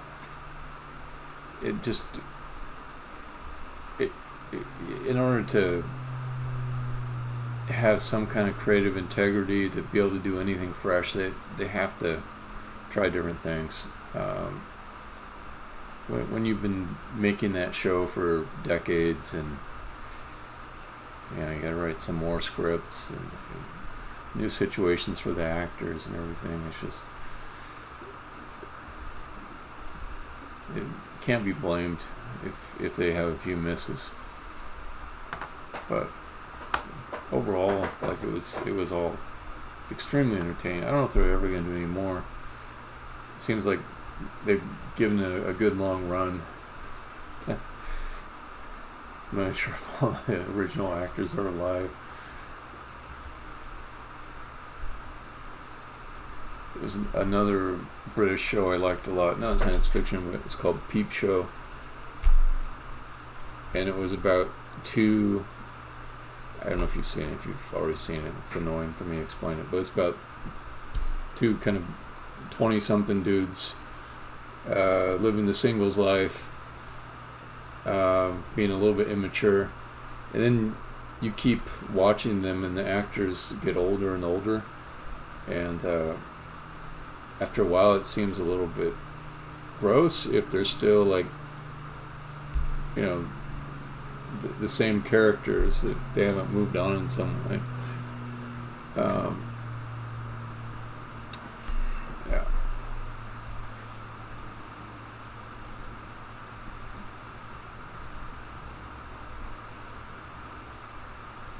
All right, enough of that. I want to have my death icon.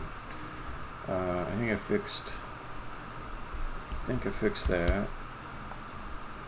My death icon. So, do have some third-party assets. It might be worth just looking at them briefly. Let's see, the best way to do that. I've got a different project I use to import third-party assets and look at them.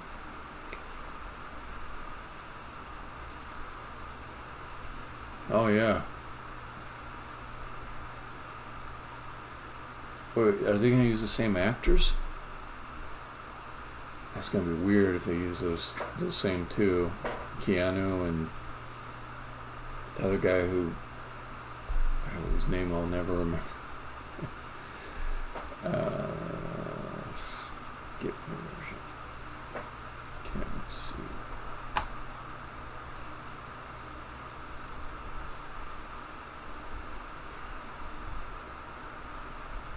Asset store.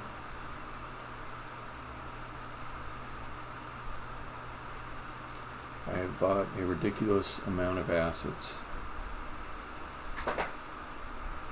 to the point that I get embarrassed looking back on them all.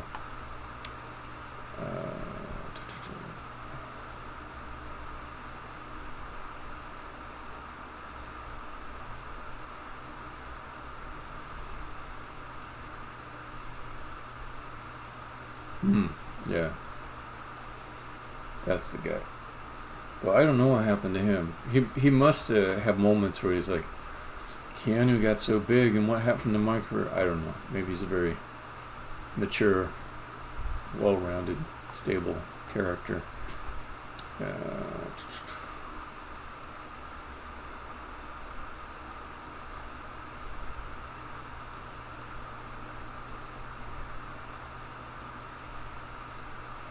I had one was just power-ups, like all kinds of 3D objects for power-ups, and it seemed to me, no, this is old stuff, it would have been newer. It seemed to me maybe they would include like a floating a floating type of skull thing in it. Let me just find it. Here it is. Oh, okay. Okay. Cool.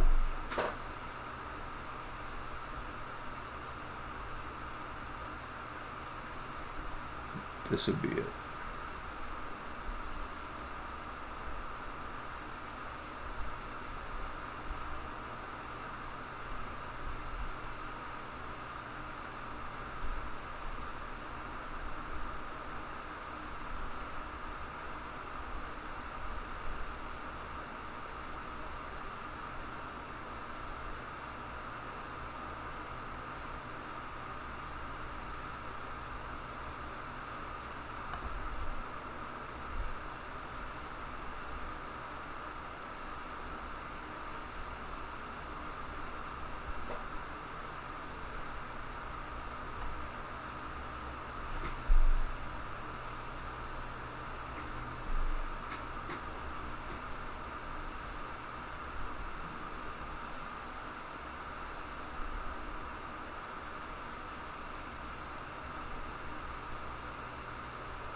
Alright, so say something. The next line you say, I'm going to tell you. I'll read it back to you when I hear it, okay?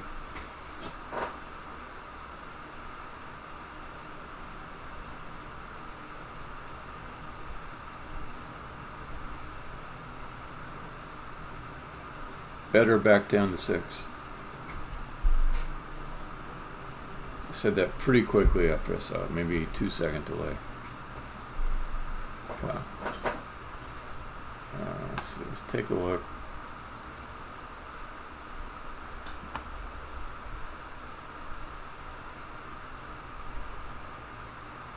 This is kind of fun, kind of a fun scene inside of this demo package. Just a giant number of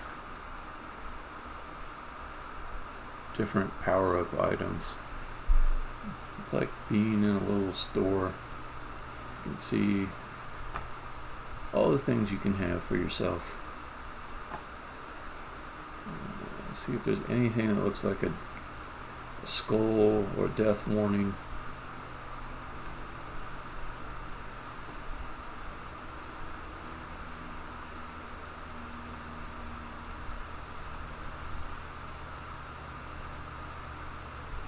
It's got to be really clear though, because this icon will be so small. Oh, here we go.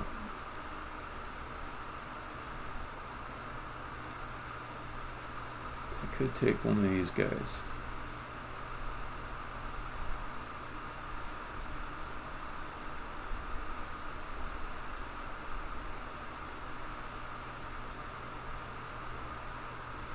Yeah, I think maybe just rotate it so it's facing up.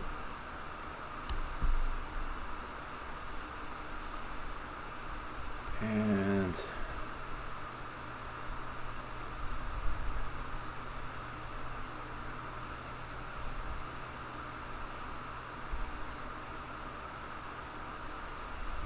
could set the material differently.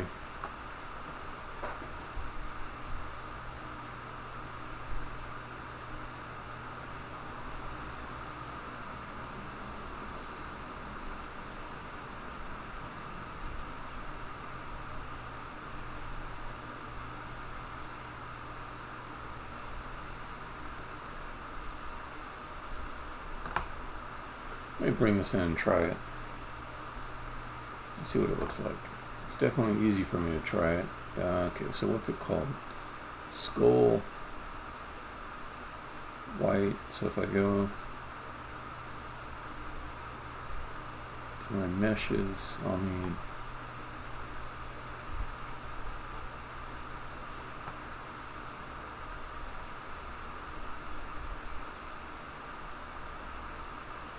skull. Then I'll also need what, the prefab.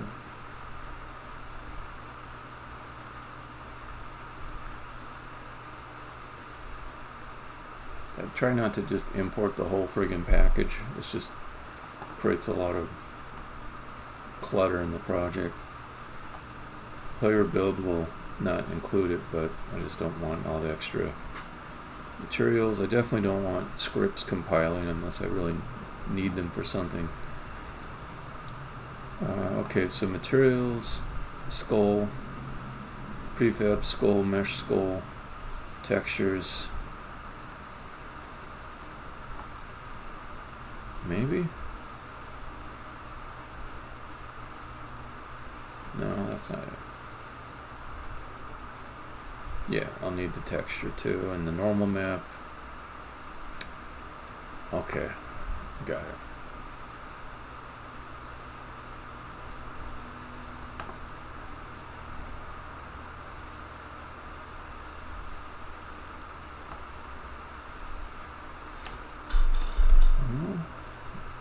Alright, thanks, Drifter.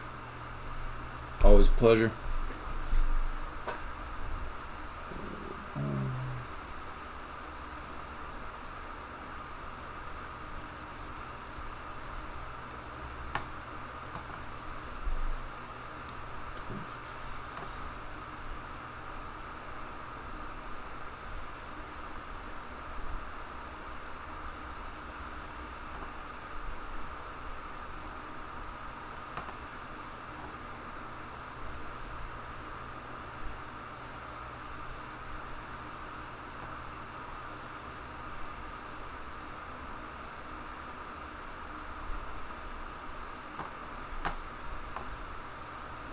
Okay, don't need icons.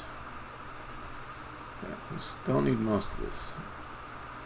Okay, so it's going to be skulls.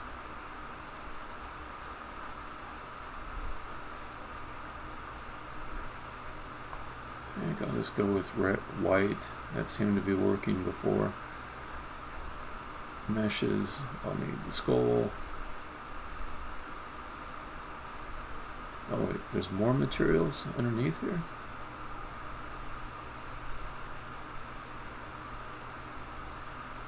No, I don't need any of those. Okay, skull, FBX.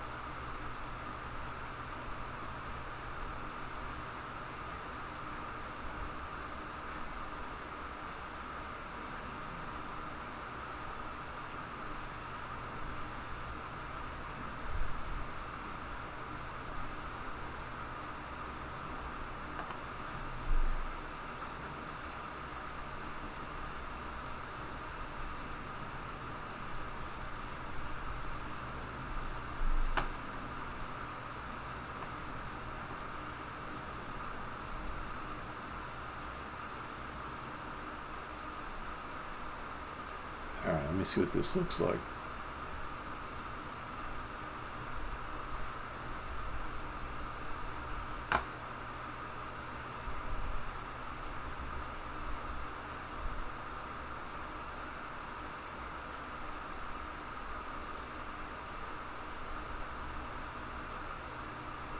Did I get it? Yeah, it's there. Alright, so let's move this up to...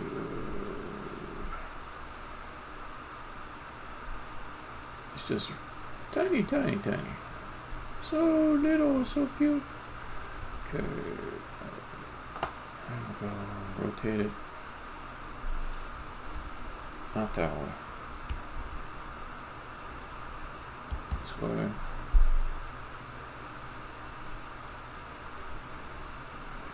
Scale it needs to be bigger.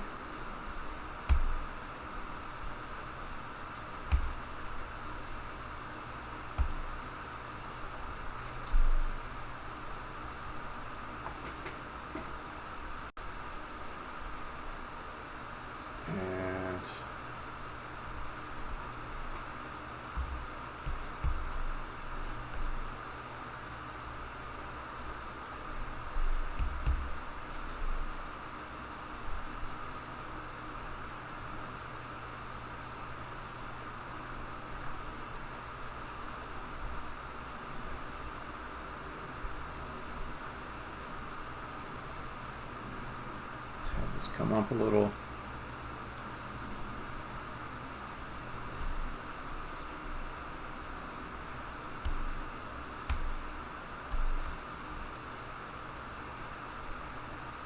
I think I want this to be as large as is bearable.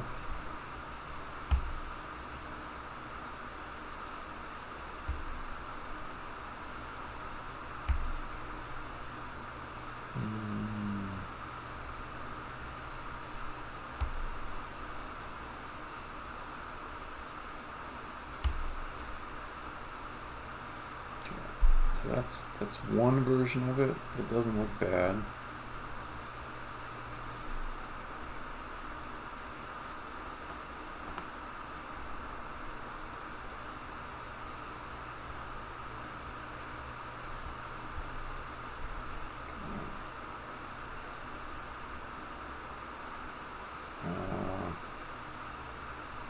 We put this one over some spikes.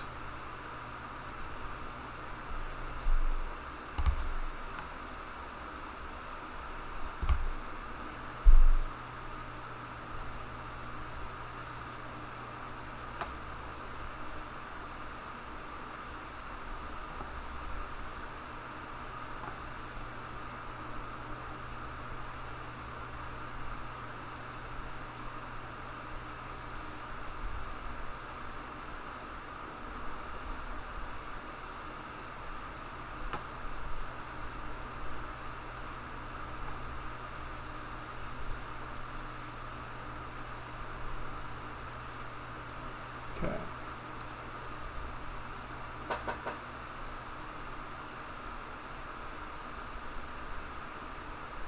So a way I can make this more visible under a variety of situations is have it hover up and down. So let me make it so that it's hovering. Or at least not animated, but put it in a better position. No, not that one.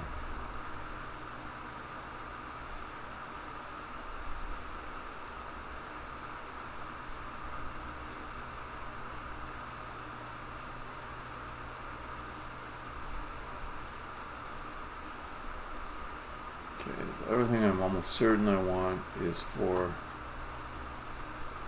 these to be red or pinkish to match the guide colors. So I've got a couple there now. I'll make one more copy and stick it over the other case. At this point I'm not tying it into the game engine at all. I'm only just attempting to gauge how it will look if I use this particular asset. So I throw this guy here. Alright. And we'll hit play and see what it looks like.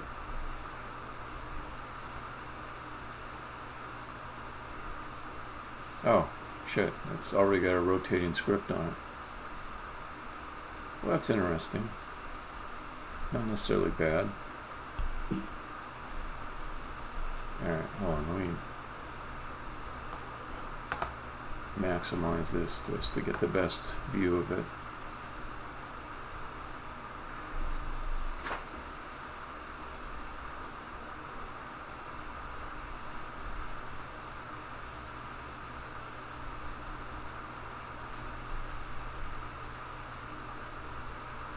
Seems a little overstated.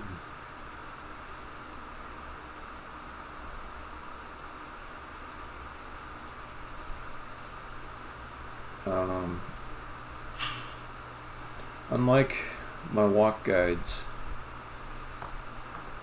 it looks like an actual thing in the physical world, as opposed to like an indicator of what might happen.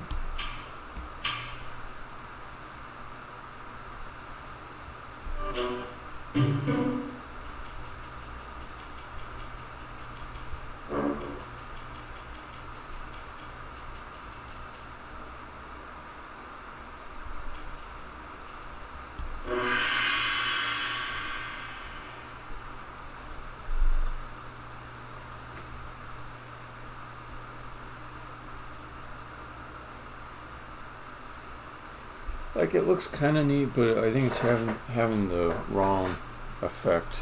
It's having the wrong impression. I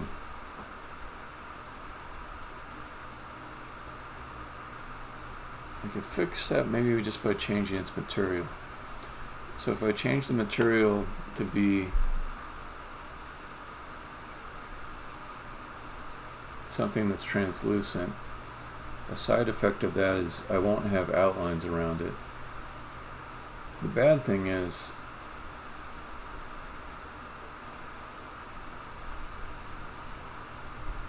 if I make it translucent, I'll lose the texture that's got the eyes and mouth and nose and all that. So this is probably pointing me towards making my own icon, but I'll keep going a little bit longer on this. By the way, these all get moved. What is up with that? I don't know. All right.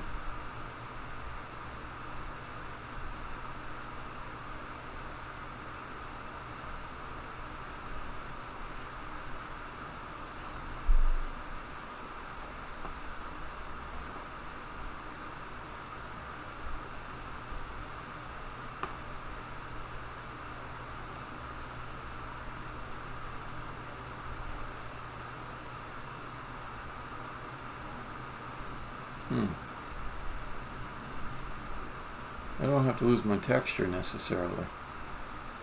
Let me see what I can do. Alright. That's not bad. It's not bad at all. Put it up to 128.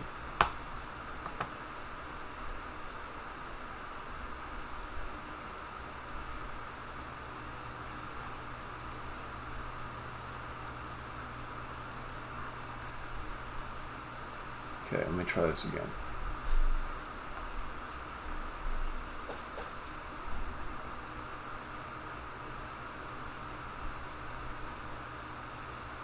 So I know I don't want the rotation thing, it's just too much. But for having it be the same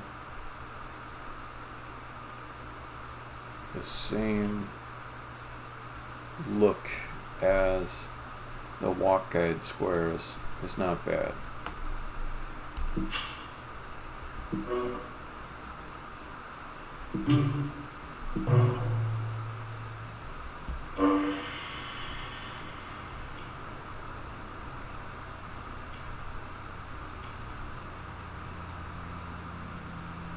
Actually, I think I'm pretty close on this. The ice problem hasn't gone away. There's still some bullshit going on there. This one says don't organize, this one says don't organize, but it's still doubled up on me. So I'll leave that to fix later.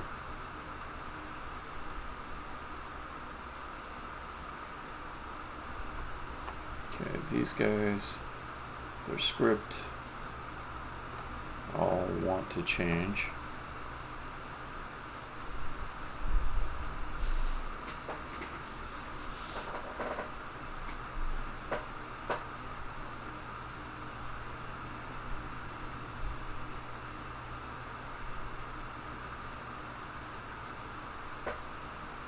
I suppose I could maybe mess with this. So no rotation.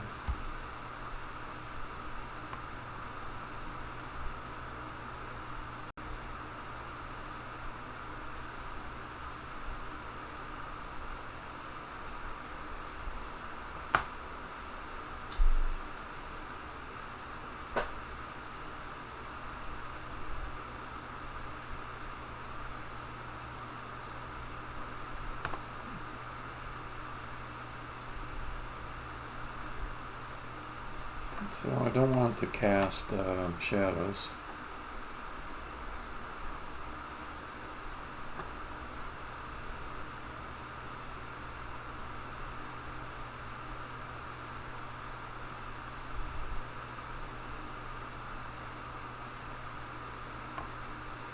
Or receive them.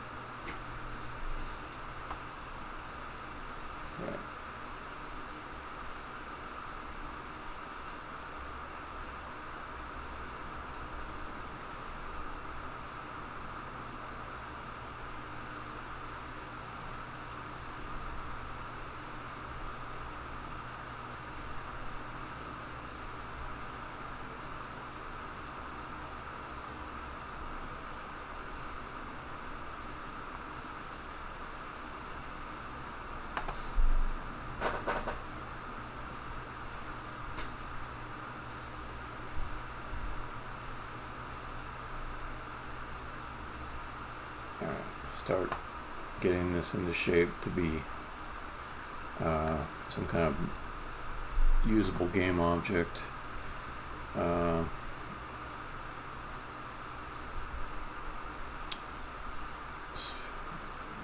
this where it needs to go.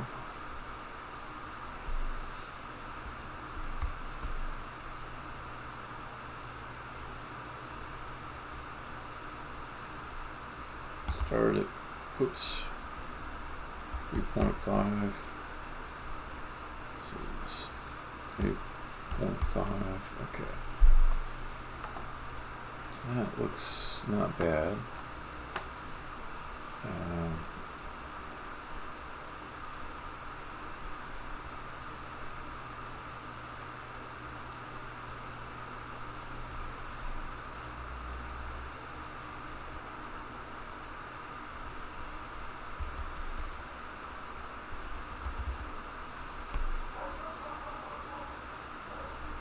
So I want Death Marker to have the same chords as Spikes U.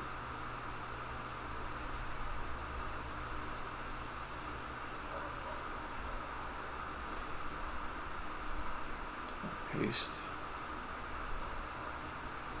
Alright, so then I can take a skull, put it inside of the Death Marker, and it will be offset nicely. I'll rename this to Offset. Okay, and let's see, level, guides, Death Marker.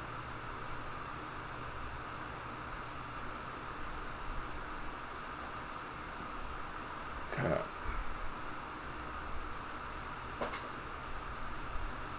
Do a few more tests with this guy before I start hooking it into code. Oops.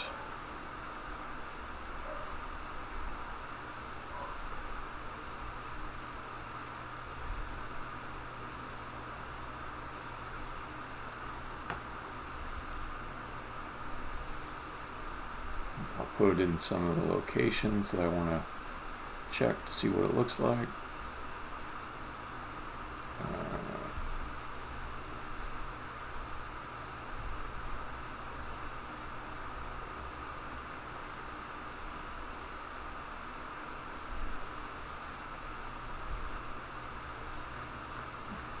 One down in the dark.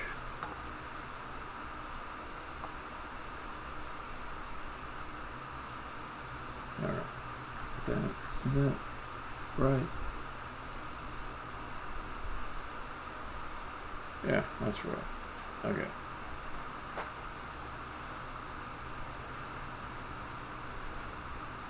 Save all that.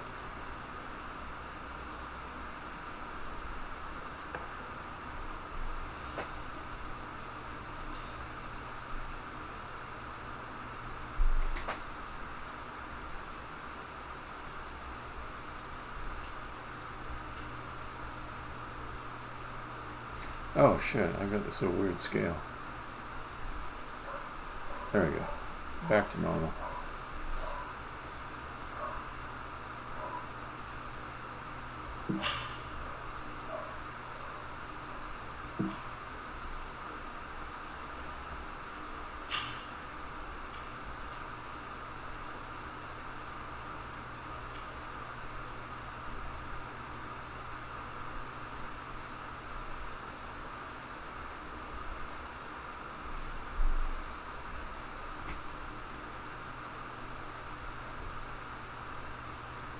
Seems like I could make it a little smaller.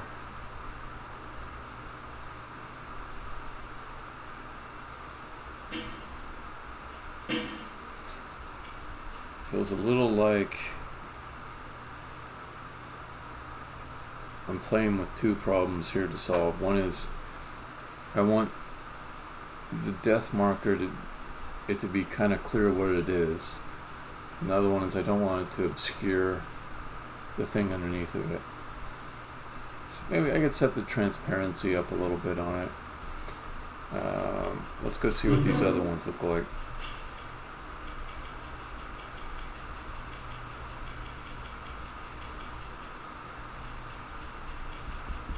And they wouldn't be on the object all the time like they are now. They'd just be on it if the guide ended up having you go, or the thing that would kill you is.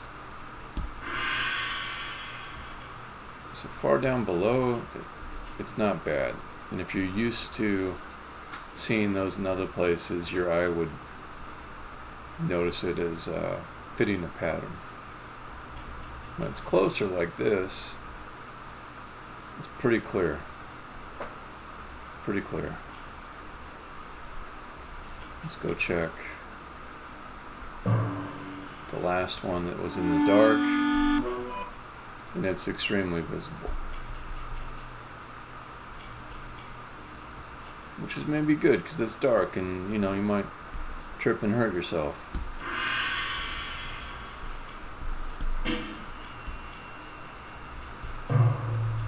Okay, I'm just going to bring the transparency down a little, or up a little bit, and I think that'll make it. I think that'll make it right. Depth marker.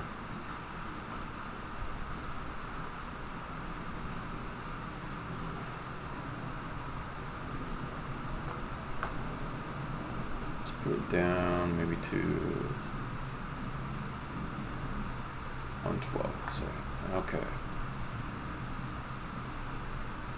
And scale down a tiny little bit. 3, maybe 3.5, 3.5, 3.4. Something tells me that's right. Okay. Now, this is irritating, the double ice thing. Especially after I fixed one really good explanation of why it would do that. Oh, those are wrong.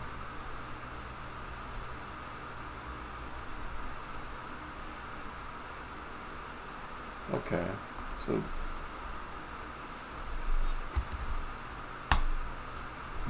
destroy all the ice. All of it just goes away. Okay.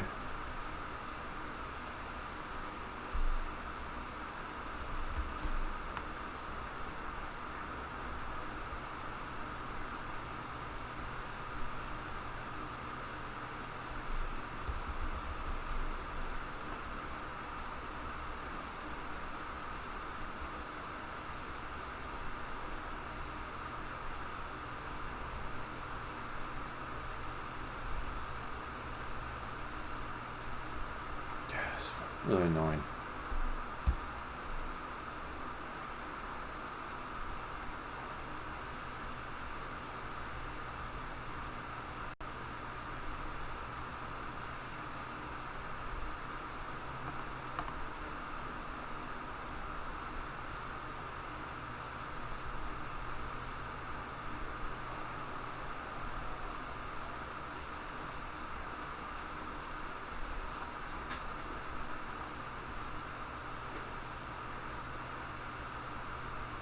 Oh, this is it right here. All of these have to be set. Okay. So let's fix them all. Don't organize ever. Okay, but I think I have to go one level deeper though. That's one thing. So I think the top one is fine. No, the next one seems okay. Let me try a few more.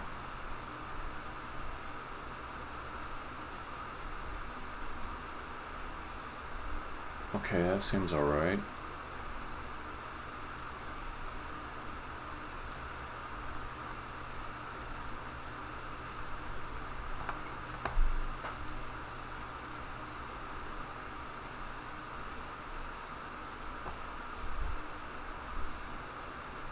Okay, so don't organize, good.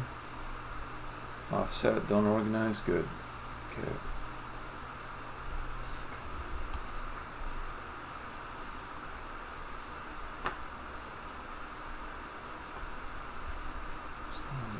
Add a few, but not a whole bunch. I just want to see if I finally beat that stupid double ice thing. Okay, now the player guide.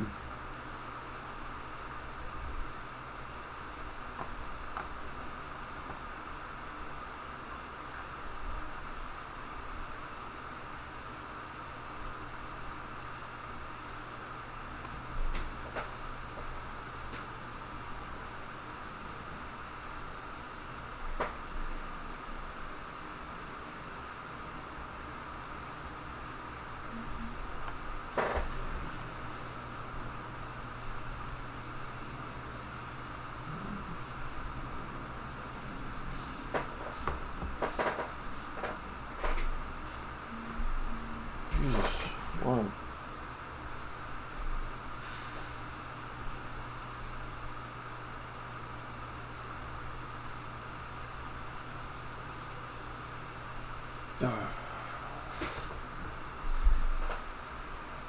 My son-in-law getting kicked out of his apartment. I should be careful with stuff like that. It's nothing bad. It's just the owner wants to sell the house.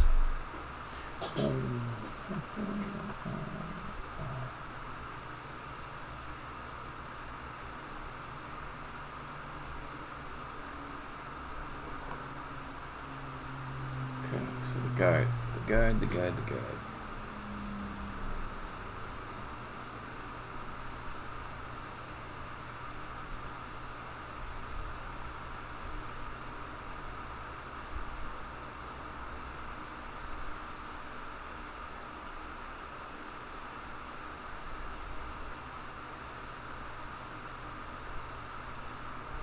Okay. So the way I can do this is just add some skulls into this guide and let the code put them where they need to go.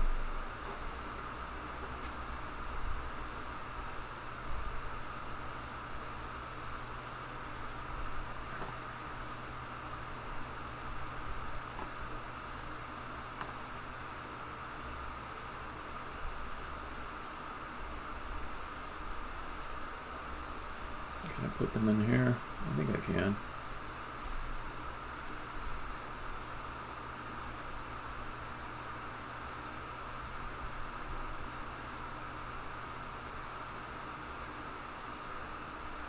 Call this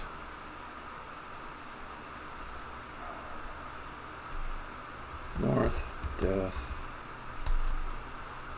Set it to 0.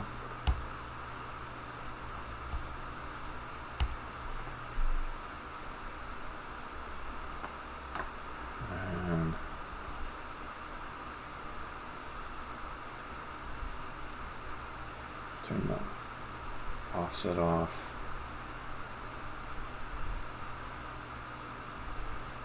And just duplicate them all. Duplicate it. South depth, west depth, east depth.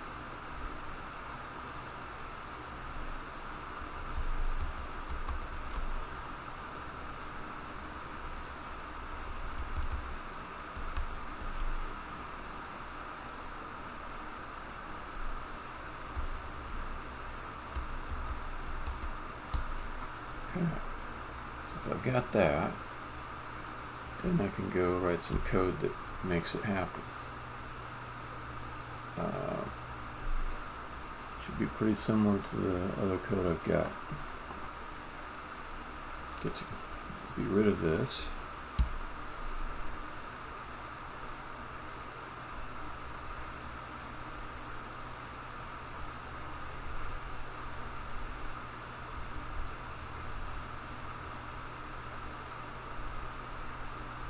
Let's say show death at square.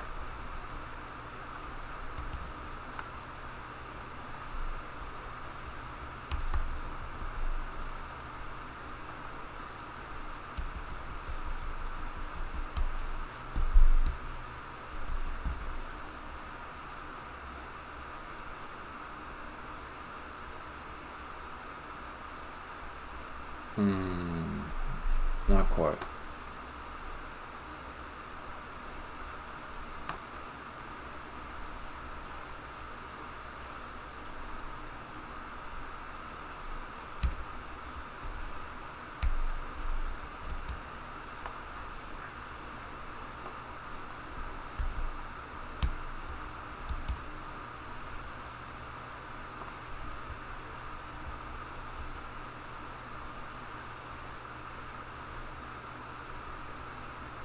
Some mono behavior. Yeah.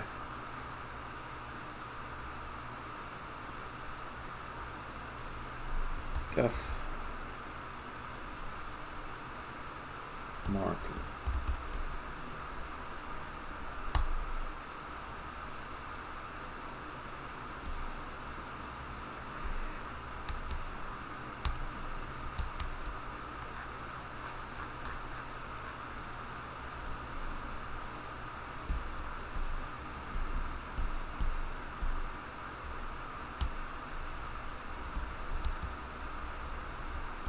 Don't need that. Well, maybe I do.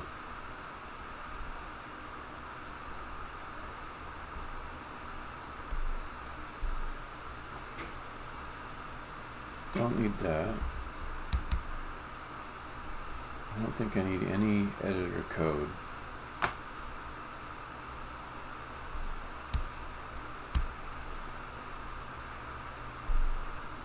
This I want.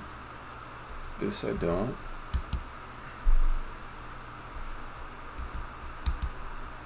Signal changes, don't need it.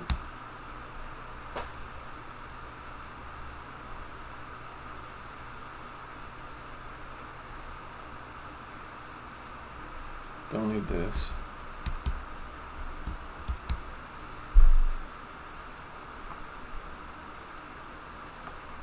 Don't need this.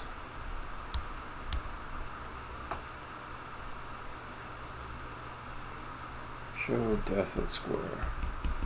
Show it square. That's good.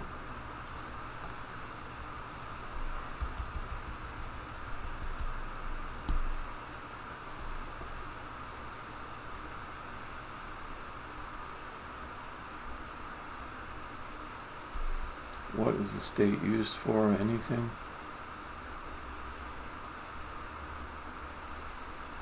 Just down here. I don't need it.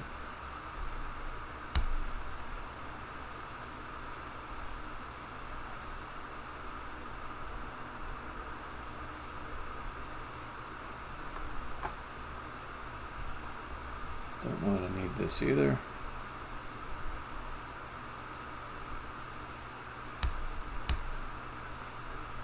Don't need this.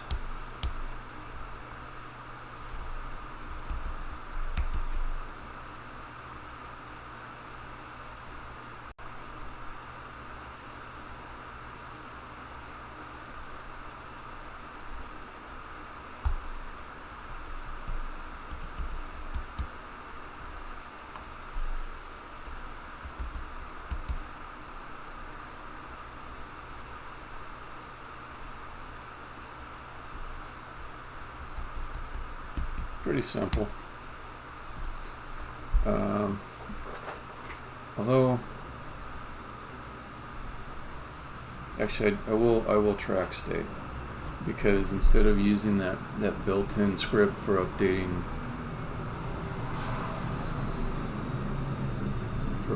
the position to animate, I'll just write my own thing. So I'll just say, maybe not state. I'll just say pool is shown. Start out as false. That's all I need.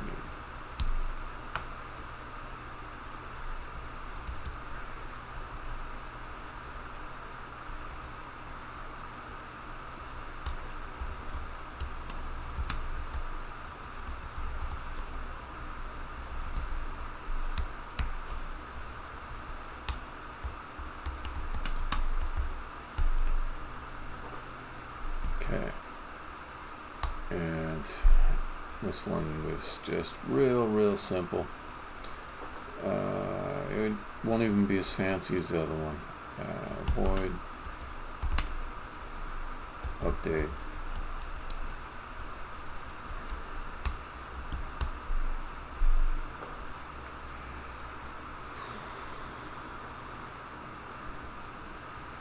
Let's say local position Y. Okay, first off, if it's not shown, we'll exit without doing any work. Otherwise, we'll say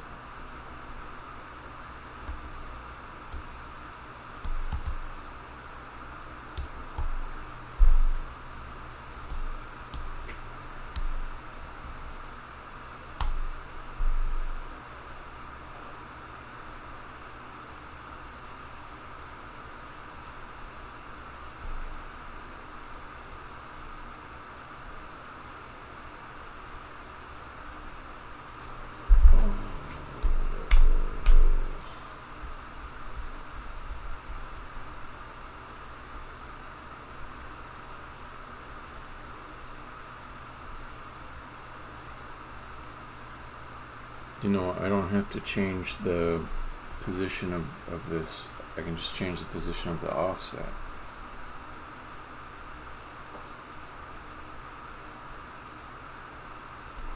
Okay, so let's say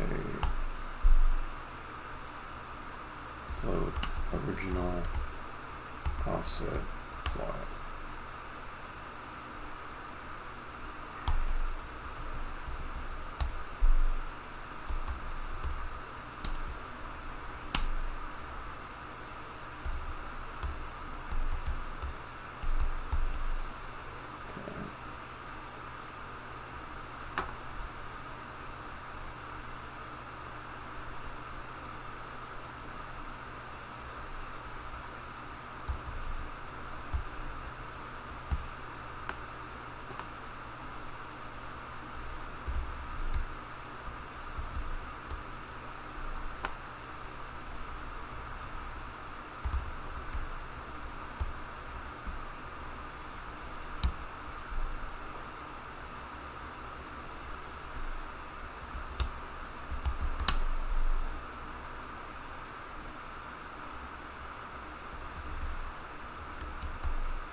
We'll hover once every second, and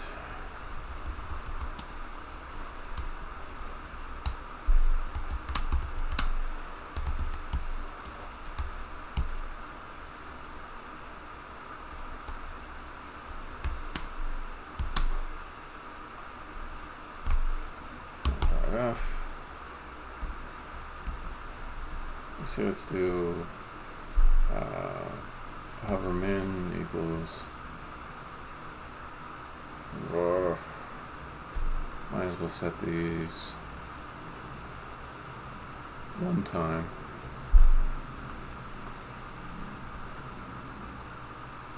Okay.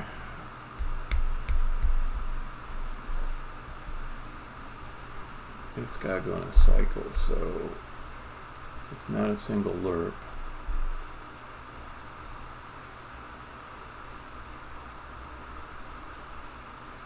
Should really be something like a sine wave to make it smooth.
Okay, so we'll say float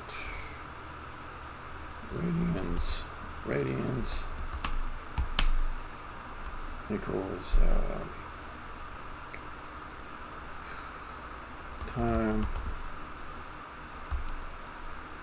percent hover cycle duration. Okay, that'll give me a number between 0 and 1. And we will multiply that times, I think it's 2 times pi, 2 times math f pi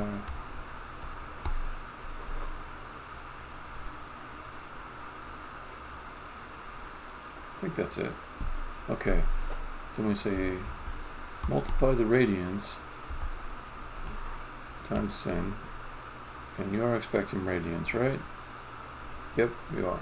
Okay, radians, and then we want this to be multiplied by the hover amount. Okay, then we set the position back. No.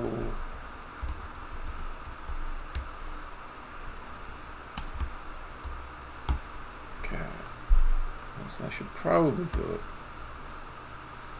I have to add this script.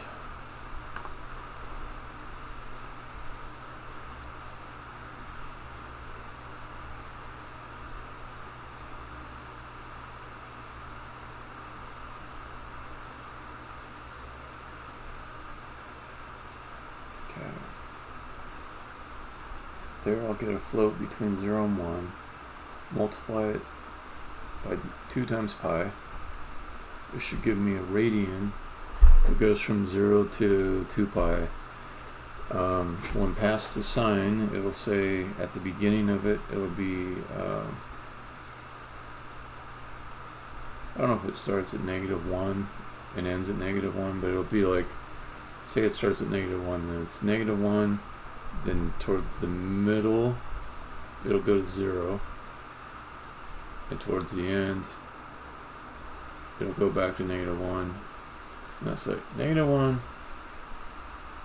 0, 1, 0, -1. Just verifying my understanding with Google. Sine curve graph.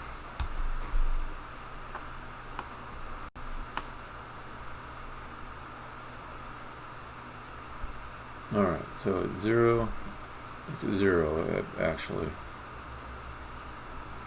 Okay, so at 0 it's at 0. Then we'll travel all the way to 2 pi, which is 360 degrees. Along the way, we'll hover up here at the highest point, which will be 1 from the sine function. Then we'll come back to 0, go all the way back down, or all the way down to -1 from the sine function, and then we'll return to 0. And we get to 360 degrees. Okay, so that's looking right. That is looking right to me. Some other stuff to do.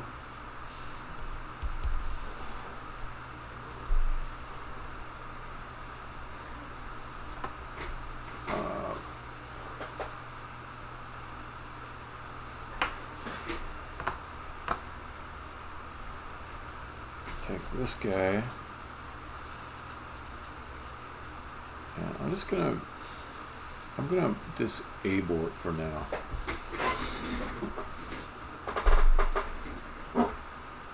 Because who knows, I may end up reusing it. I used it on something else and it was fine. But let's try death marker here. Okay, come back to here. Okay, now I gotta hook in the linkage from the player guide to all those death markers. So this should be read only. Death marker, death markers.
Okay.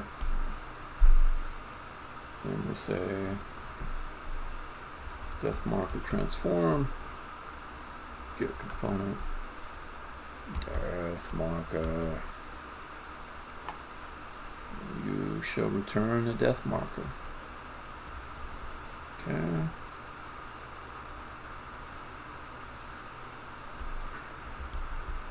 Just follow the pattern.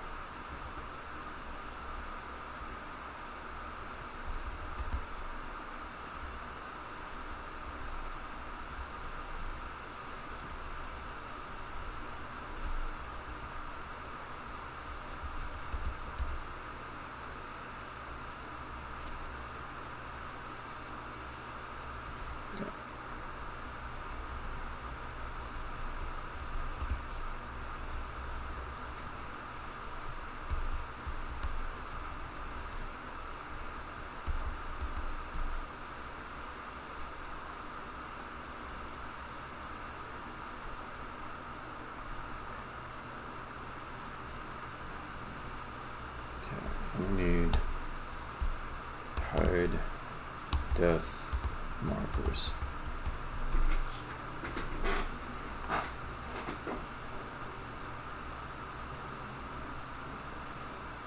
What is calling this to do? What is calling? Delete. Okay.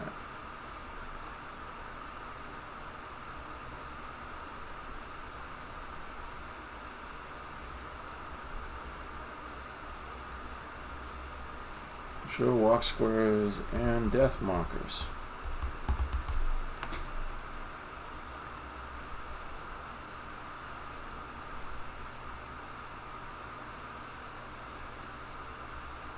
Okay.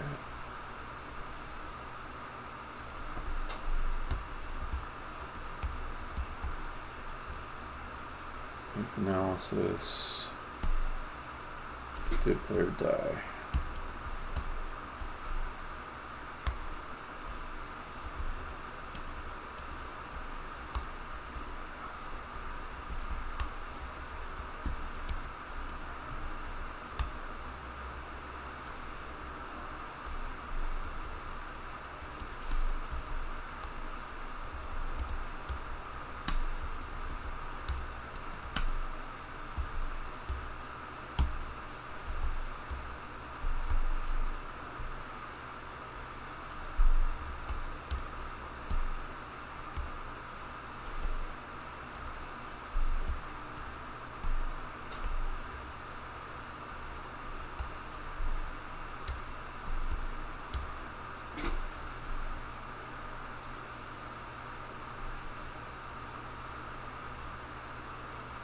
Oh yeah.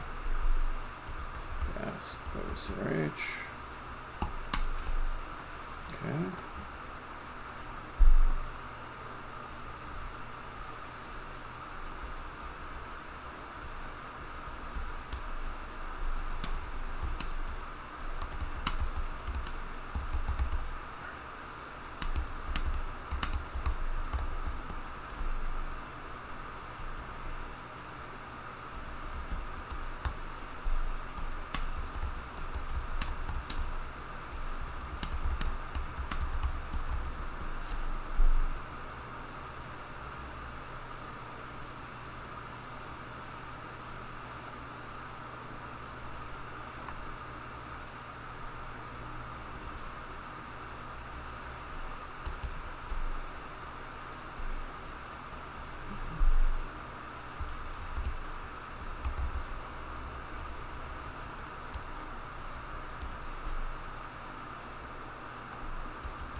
So many code changes.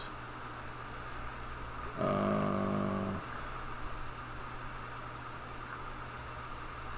I've got one to do in here. I feel like I'll just check it real quick. Okay, this I can delete. I don't like to have junk code lying around. Don't like to have unused code either. So let's check. Get camera mover. Huh, interesting.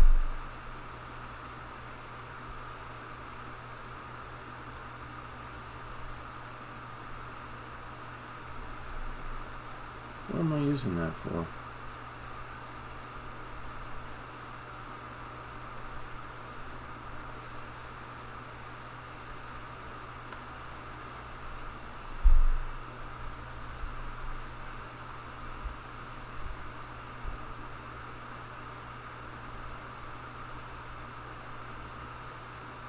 I guess that's all right.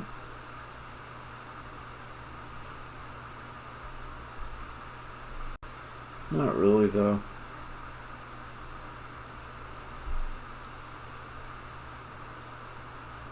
You should be using something from the board instead.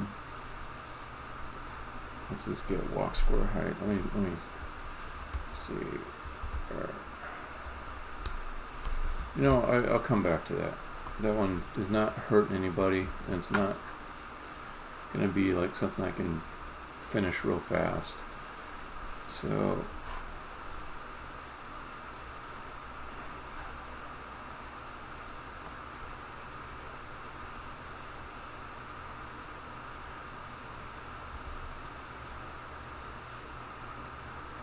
also, let's get rid of the extra ones, the extra skulls. Skull.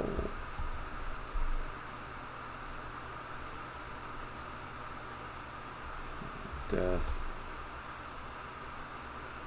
Marker.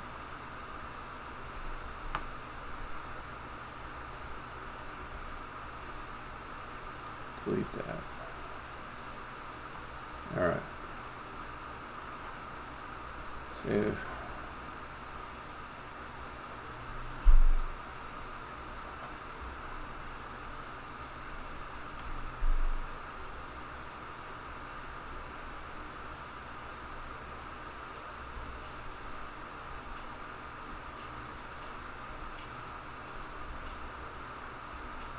Ah!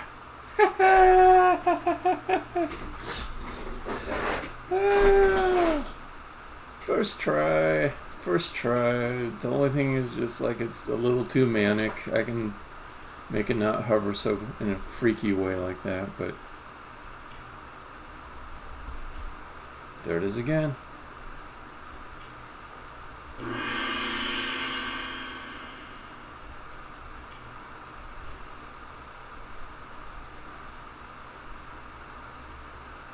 Fucking love it.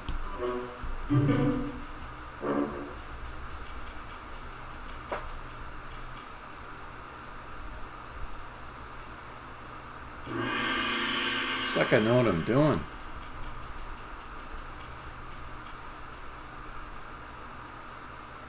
It's not good down there. You don't want to go down there. You're gonna die. Don't do it, player. Don't fall down there. You're gonna hurt yourself. It's gonna kill you. See?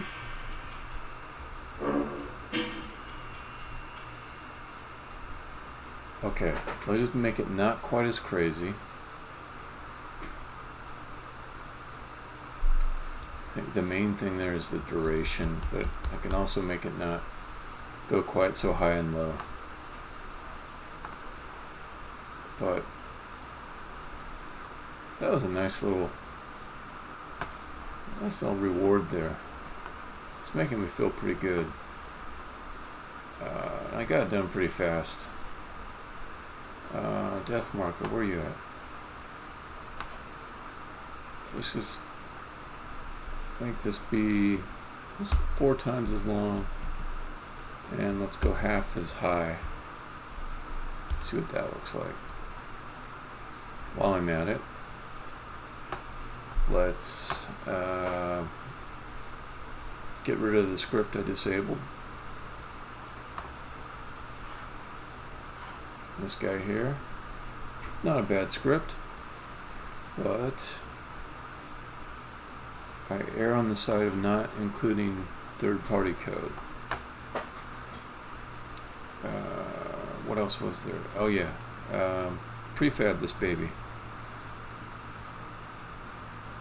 So that means level, no, meta, scene organization, take the player and just overwrite, replace.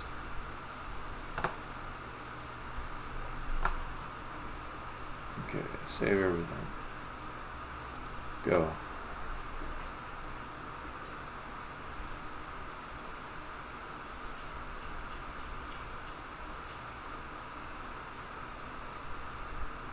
Okay. So those settings changes, though they were not what I had hoped for. The duration seems the same, and the up and down, if anything, has gotten further. Let me see.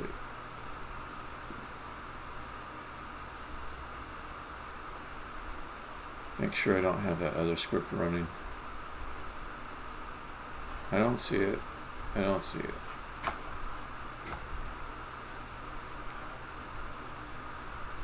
Did I save this? I think I did. Oh, okay. There's a few things here.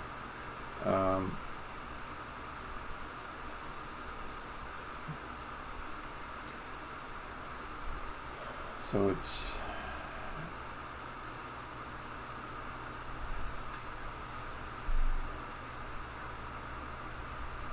percent that, but then you gotta divide it. Divide it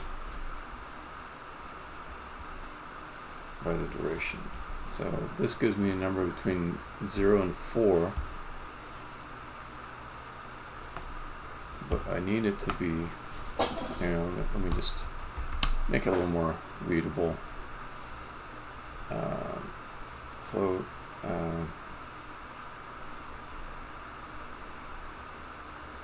Cycle complete equals.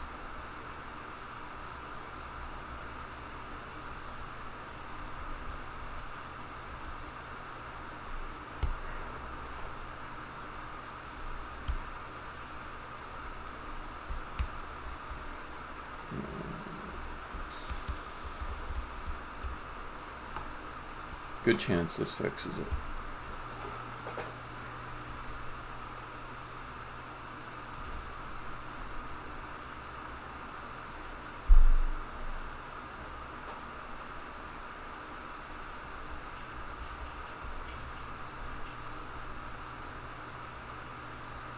It's still going super low and super high. The duration is fine.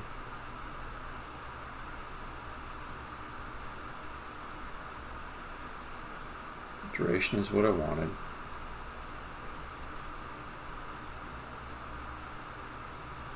Okay, so what up with that?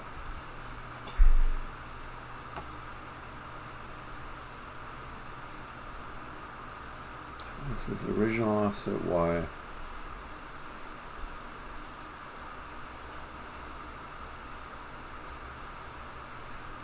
This is going to be a number between -1 and 1. And you did an addition here instead of a multiply, so that's the problem with that.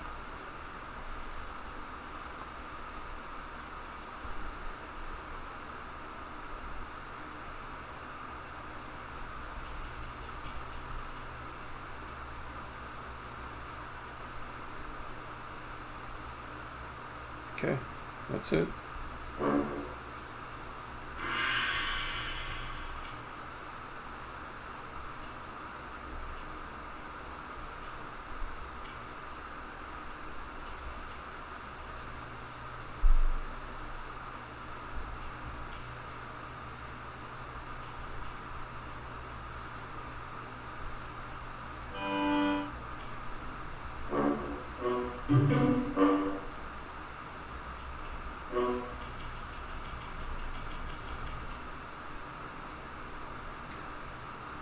This is a nice moment too, because it means the player guide is at 100%.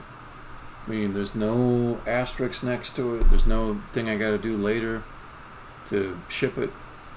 Player guide is 100%.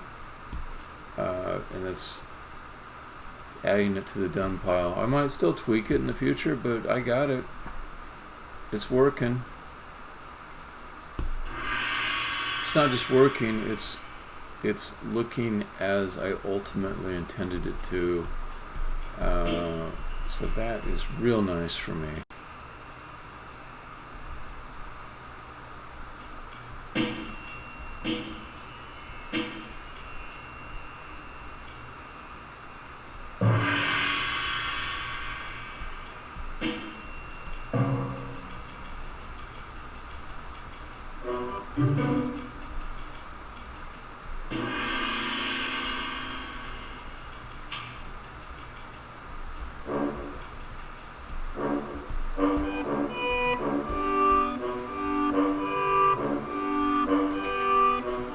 Sing your song of the ocean, sing your song of the waves in the salt, and I've got some kind of notion that my stream is gonna be stopping right about